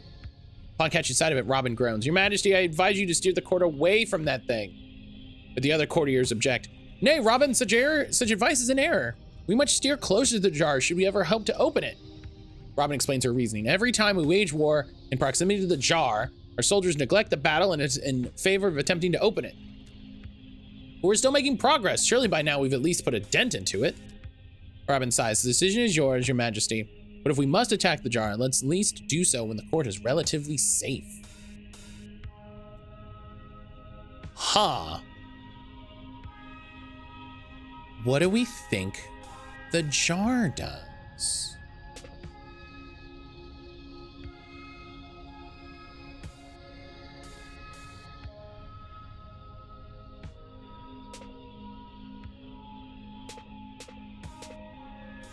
Hey, what'd that jar do?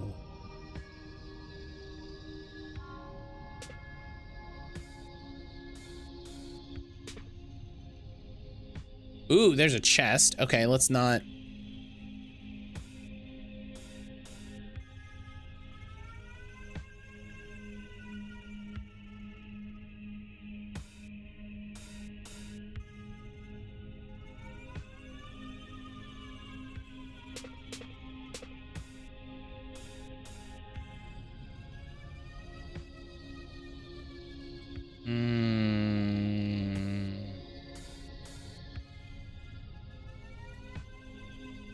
Blood Carnation.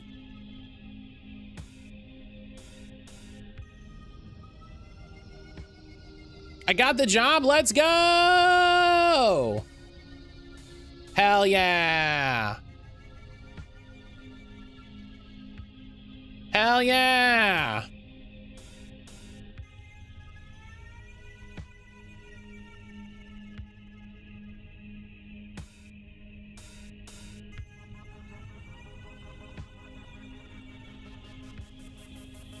Hell yeah, hell yeah, hell yeah.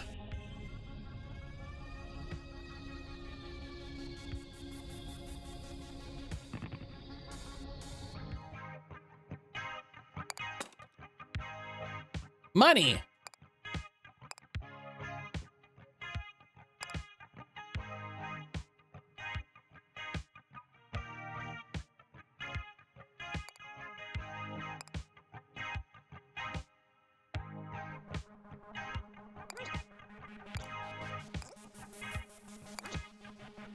Yeah, and then one night. So.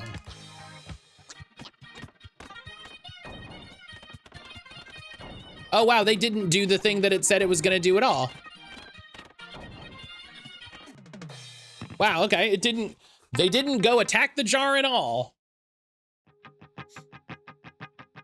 Well then.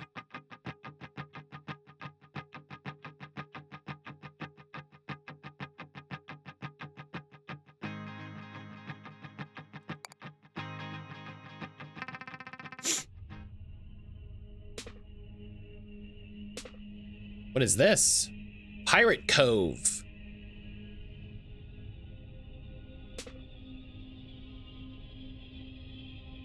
I'm so excited, Blood Carnation. Hell yeah.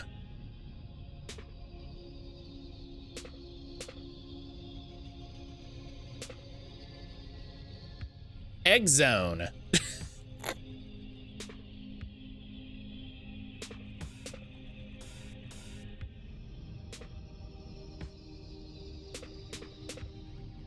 Eggs. What do we think happens at the Egg Zone?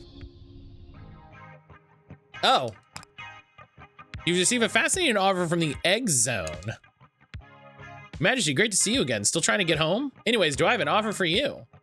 He gestures at a large pile of eggs. That's right, you can become the proud owner of your very own football. The only sad part is once I start, I won't be able to hang out for the end of stream. That's, you know, it's you having consistent employment and all of the things that are a part of that is more important. Is he talking about the eggs? Eggs? What eggs? I've only got footballs over here. They clearly look like eggs. Your Majesty, they're likely American footballs. I hear that those are shaped like eggs. Hey, if you're gonna call your football an egg, call it an egg. Who am I to judge? The most important part is I'm prepared to part with one of these footballs for an incredibly low price. In fact, I'm prepared to pay you to take one. He's willing to pay you to take one. There must be a downside in doing so. Raising a football is a big responsibility, too big for me. But you seem like you've really got it together, Your Majesty. You govern a whole magical court. You command vast armies. You ask questions before agreeing to stuff. I can't think of anyone better suited to carrying one of these babies to victory. But, well, to answer your question, you know how the game of football works, right? You lose the ball, you get a penalty. Can't keep racking up these penalties, Your Majesty. I'm gonna go broke. But I doubt that'll be a problem for you, so what do you say? 10 coin. Oh. Yeah, give me 10 coin and then we'll see what happens. But I like being here. Yeah, but I like you having money and like food. You know?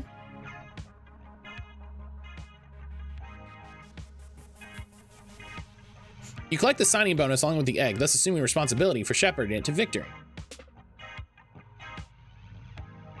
What does that mean?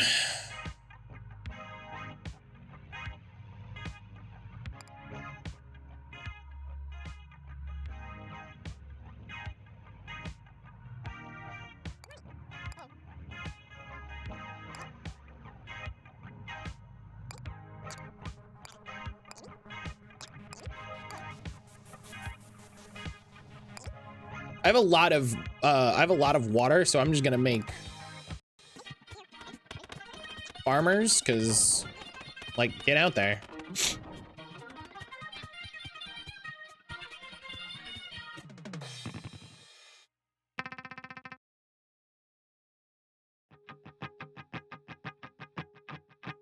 Trans rights.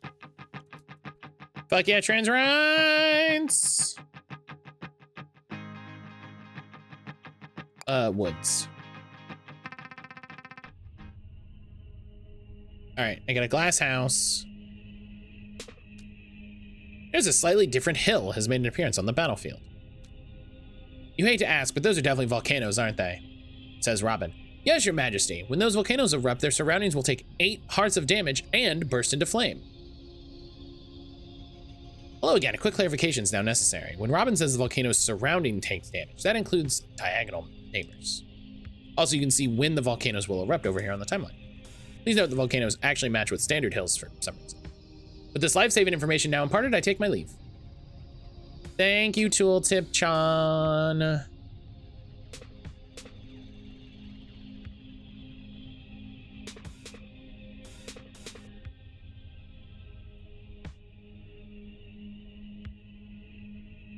It's a kind of egg. I mean, it is, you know, it is an egg.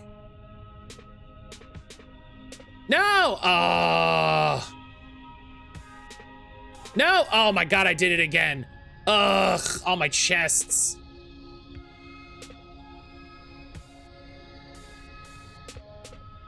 Now this isn't fair. They put a chest on a... Rude. Okay, there's a chest there. I'm gonna try to leave it alone. There's a chest there. Let's... All of my chests. It's just rude.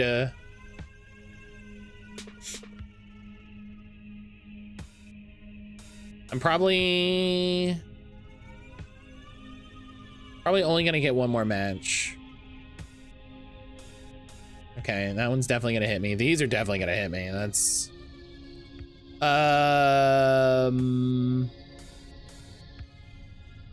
okay, so that'll explode this. So that's okay. Yeah.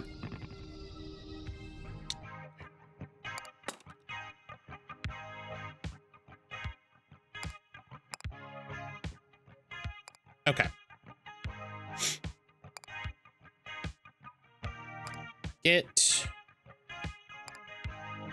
That should be... This is gonna shoot over. This is gonna shoot over.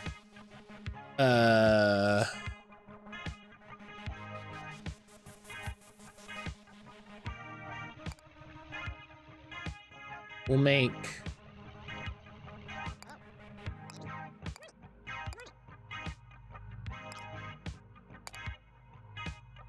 Okay.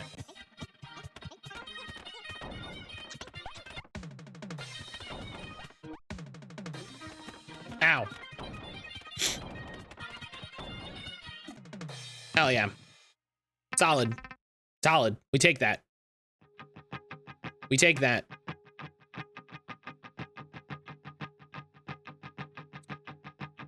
Birds. I don't want to deal with birds.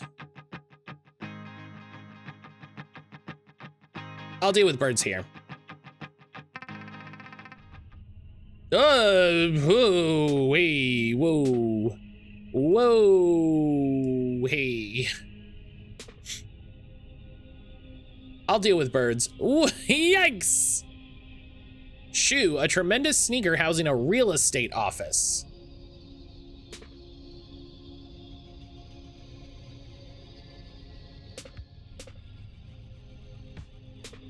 What?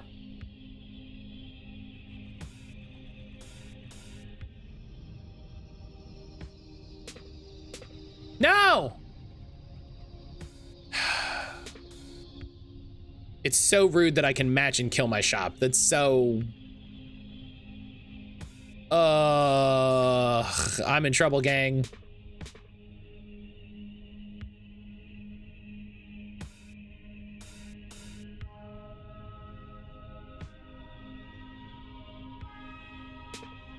Oh, I'm in trouble, gang. What's going on at the shoe?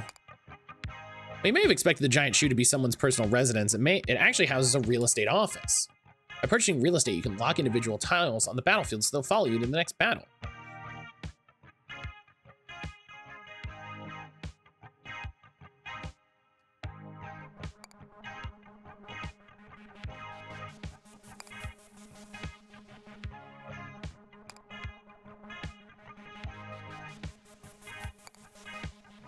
Okay.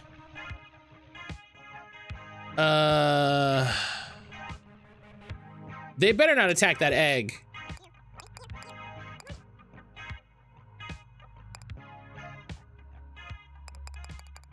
They better not attack that egg, let me tell you. If they touch my egg, I'm gonna lose it.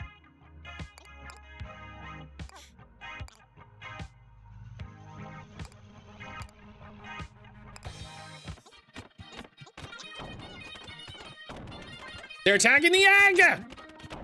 Ah!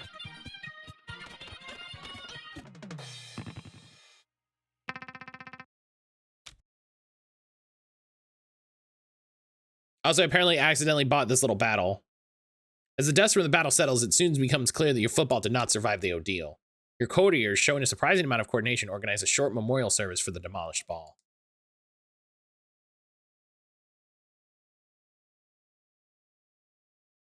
That's incredible. As queen of the court, you're naturally expected to deliver a eulogy. You do a brief overview of the ball's memorable qualities, including the fact that it clearly resembled an egg rather than a football, and express a passing regret for its untimely loss. That's it. Honestly, you don't really see the need to put any, and you don't see the need to put in any effort beyond that. As the funeral concludes, you must now choose an appropriate penalty for losing the football. Take 10 damage. Forfeit all of 2 research. What do you mean? This sucks.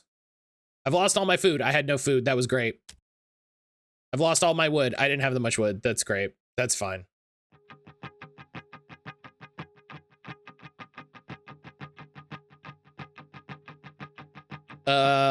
Yeah.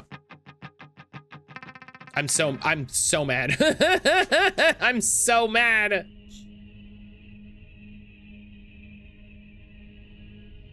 I'm so mad. Don't womp womp me.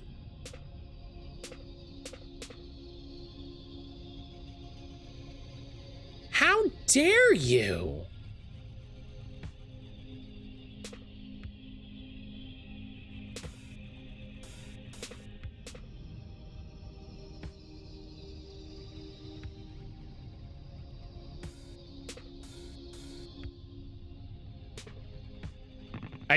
I dare them with great daring.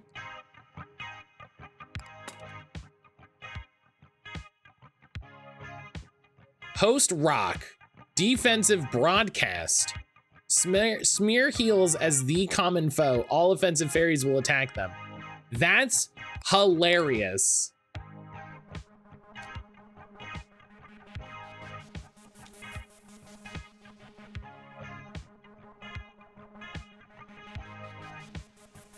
Oh, okay. I'm not, yeah. I said sell that. Oh, yes.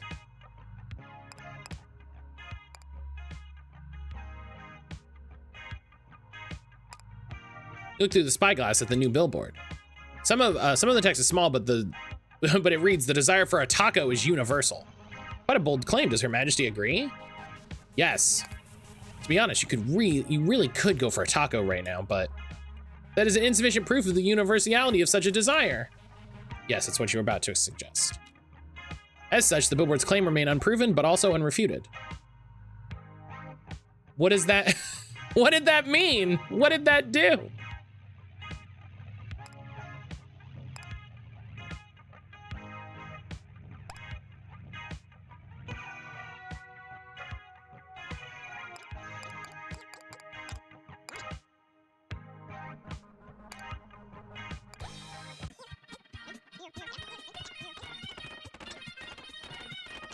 No, you should attack the hills. Why are you attacking me? The taco remains ambiguous. It now exists in a state of quantum taco superposition. You wake up with a start as a cat leaps off your lap. Your legs appear to have fallen asleep. Oh, the potion of liking baseball's ready. Let's go. I don't know what it means, but let's do it. A change. And of course, if you think you can fly, start from the ground. Did I miss anything? Robin is expressionless as she measures out 3 individual glasses. I was under the impression that this potion did not induce hallucinations. On the surface, perhaps, but dear Robin, any fundamental change to your personality is a trip, even something as innocuous as liking baseball. You wait in your sitting chamber as Robin finishes measuring out 3 glasses from the potion of liking baseball. Your magical scholar skips study hall and hop turnstile. Fantastic. Fantastic names. Mwah. Have volunteered to accompany you on your first foray into the world of love potions. For research, as they say. Robin has likewise volunteered to remain sober in order to keep an eye on the 3 of you. How familiar are you with this baseball, Your Majesty? I'm guessing you know a bit about it, given your willingness to like it. Perhaps? Stop! Skip interrupts. If you were to properly fulfill your role as control group, you shouldn't speak of baseball until the potion is taking effect. Right, of course. He turns to you. You must understand, Your Majesty, I currently know nothing of baseball. I'm fascinated to discover what it means to like something I have no knowledge of. Well, it's curiosity, isn't it? The measuring done, Robin hands you a small glass of purple fluid. Tentatively, you down the glass. The taste is faintly sweet and rich with a powerful aftertaste of honey. Your companions down theirs as well. They say in unison, oops. And now? Says Robin, and now you wait. The label claims it takes at least an hour to take effect. And so as the seed of a new love begins to inch its way towards your digestive system, you await its arrival. Okay. Open the jar, bring the football to the end zone. Yeah. I enjoy that there are things. There are things that are happening. Start with 2 mulligans. Ooh. Start with a football. Yeah, let's go. That way it'll be funnier when I lose.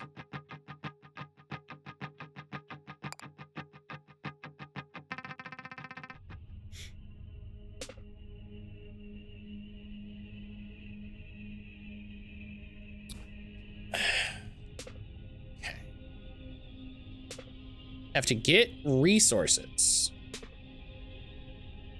but in a way,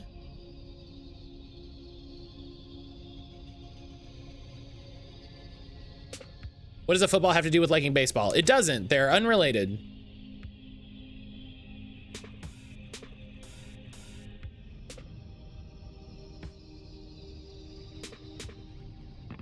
Okay. No bad guys. Let's go.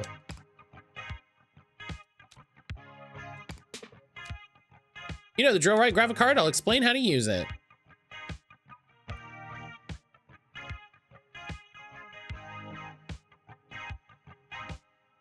Yeah, let's get drillers. Hey, this is a fun choice.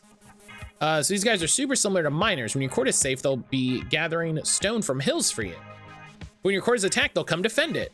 They seem great, right? Problem is, they're not tough at all. It usually takes at least 2 of them to win a fight with a soldier. And you'll probably lose one of them in the process. But if you have the resources to apply a bunch of them, they could be a pretty effective means of defense. Finally, I should mention you can also find rangers, which are basically the same as drillers, except they gather wood from forests. And that's the lesson. Any questions? Yes, Sensei. These techniques seem geared towards defending a stronghold. What does that have to do with self-defense? Sounds like somebody hasn't expanded their concept of the self to include their community yet. Damn. Damn. Oh,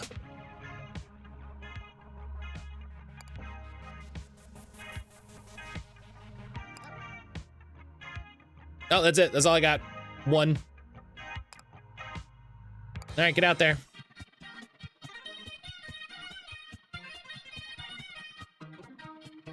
Video games.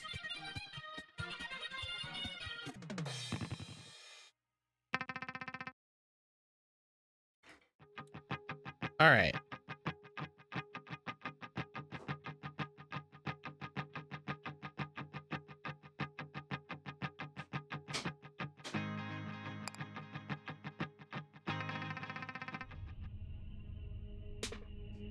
Hello? Gift shop? Okay, well, we gotta go to the gift shop.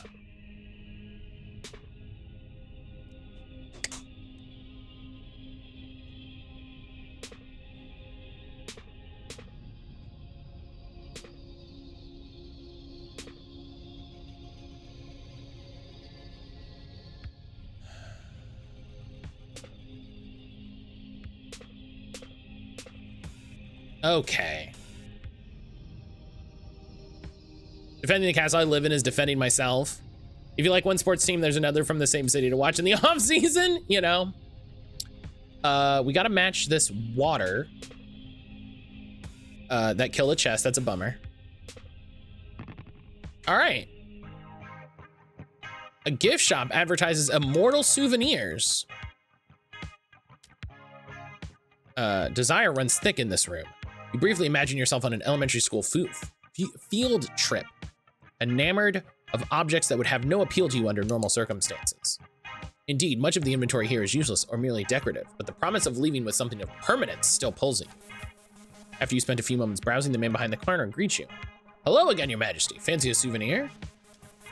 You assume he works multiple jobs, or has he simply changed employers multiple times over the course of your acquaintance? The answer to this question is yes. Anyway, if you're gonna shop here, you need to know that we don't accept money, only tickets. Ah, so in truth, this is less a gift shop than it is a prize counter. You assume these tickets are earned by playing mini games or something. Not at all. You just buy them in that machine over there. Each ticket costs $1. Well,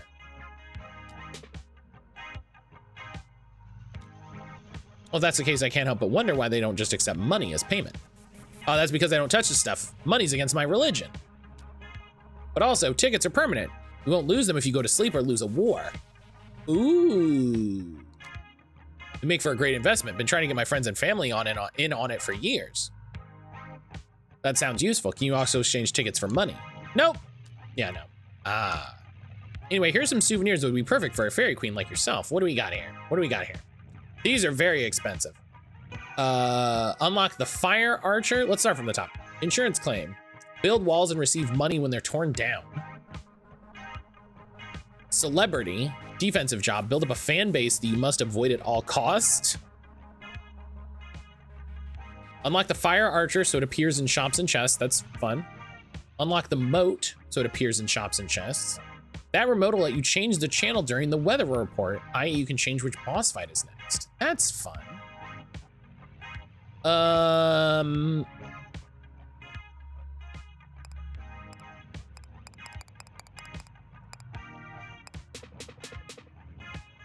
Great, card unlocked. Also, you receive a complimentary copy of the card. Oh, fun. The new one that I unlocked looks like one of your missing keys. Oh, man. A missing key.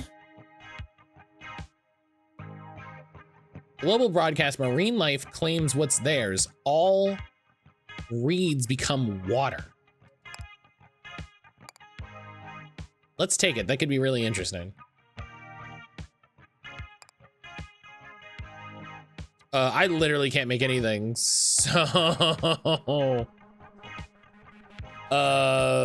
this might be a wash, gang.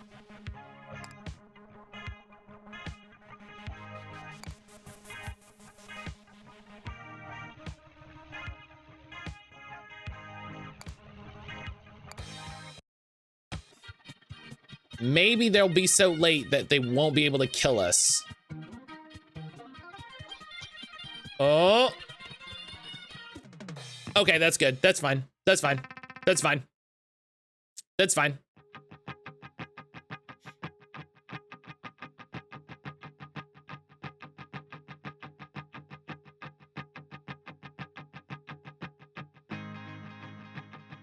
I want chests. Okay. I'm enjoying this. I really enjoy games, one, that are weird. Oh, we ran out of moves way quicker than I thought. Fuck. I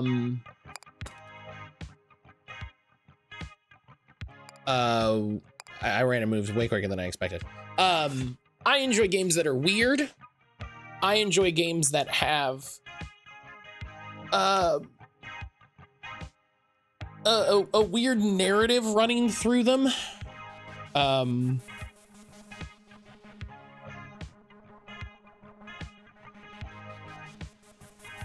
Let's take 22 food,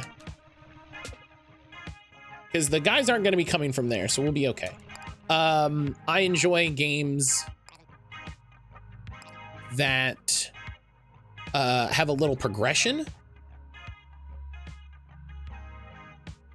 You know?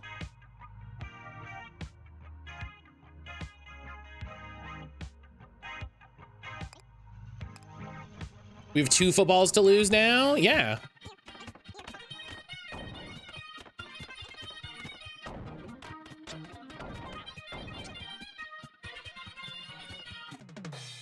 Oh, that forest started to burn down. That's interesting to learn. I like games that have weird systems.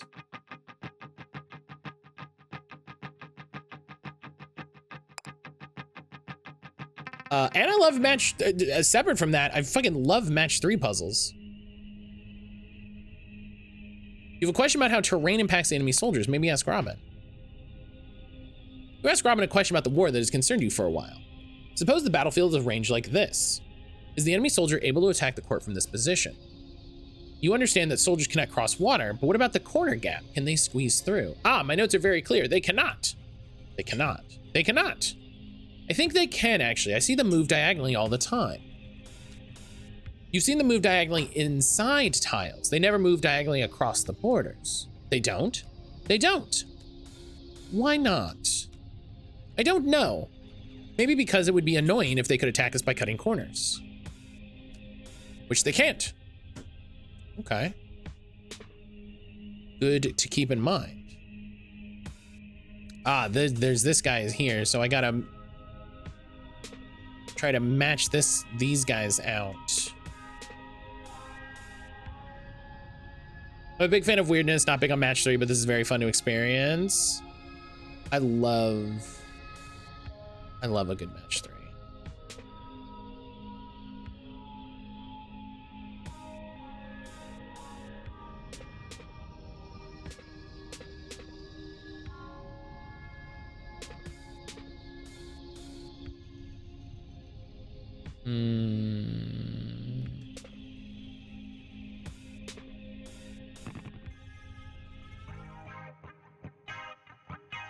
Okay. What do we got at the store?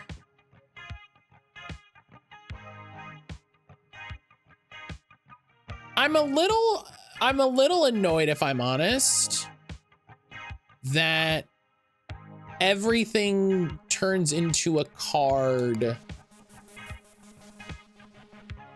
and it isn't and like I understand why, right?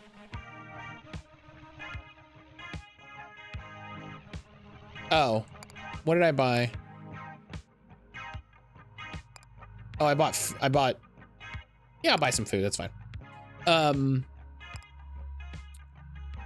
Just because there are times when I'm like, I don't mind limitations, and then there's times when I'm like, this doesn't feel like this should count against this limitation.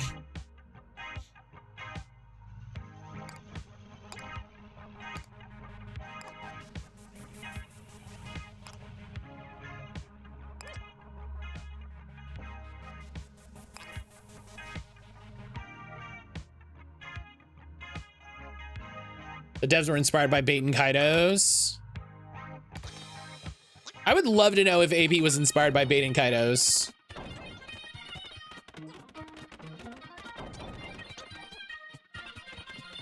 Oh, our own castle's on fire. We lit our own castle on fire. I lit my own castle. I lit my own shit on fire.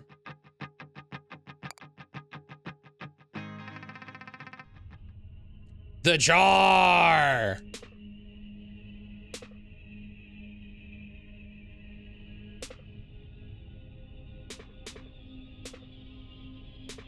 Oh man, how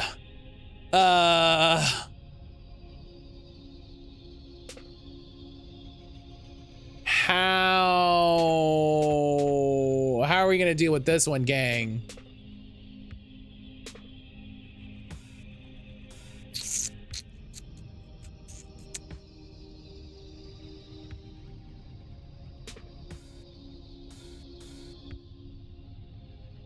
Oh no! Oh, I thought I had one more. Oh no!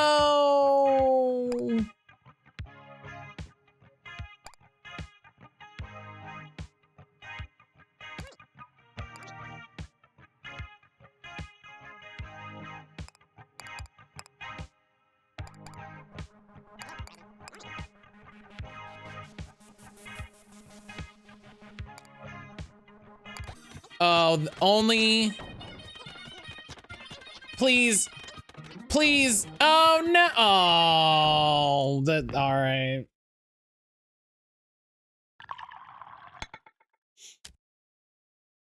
Well, now we have comfort 2.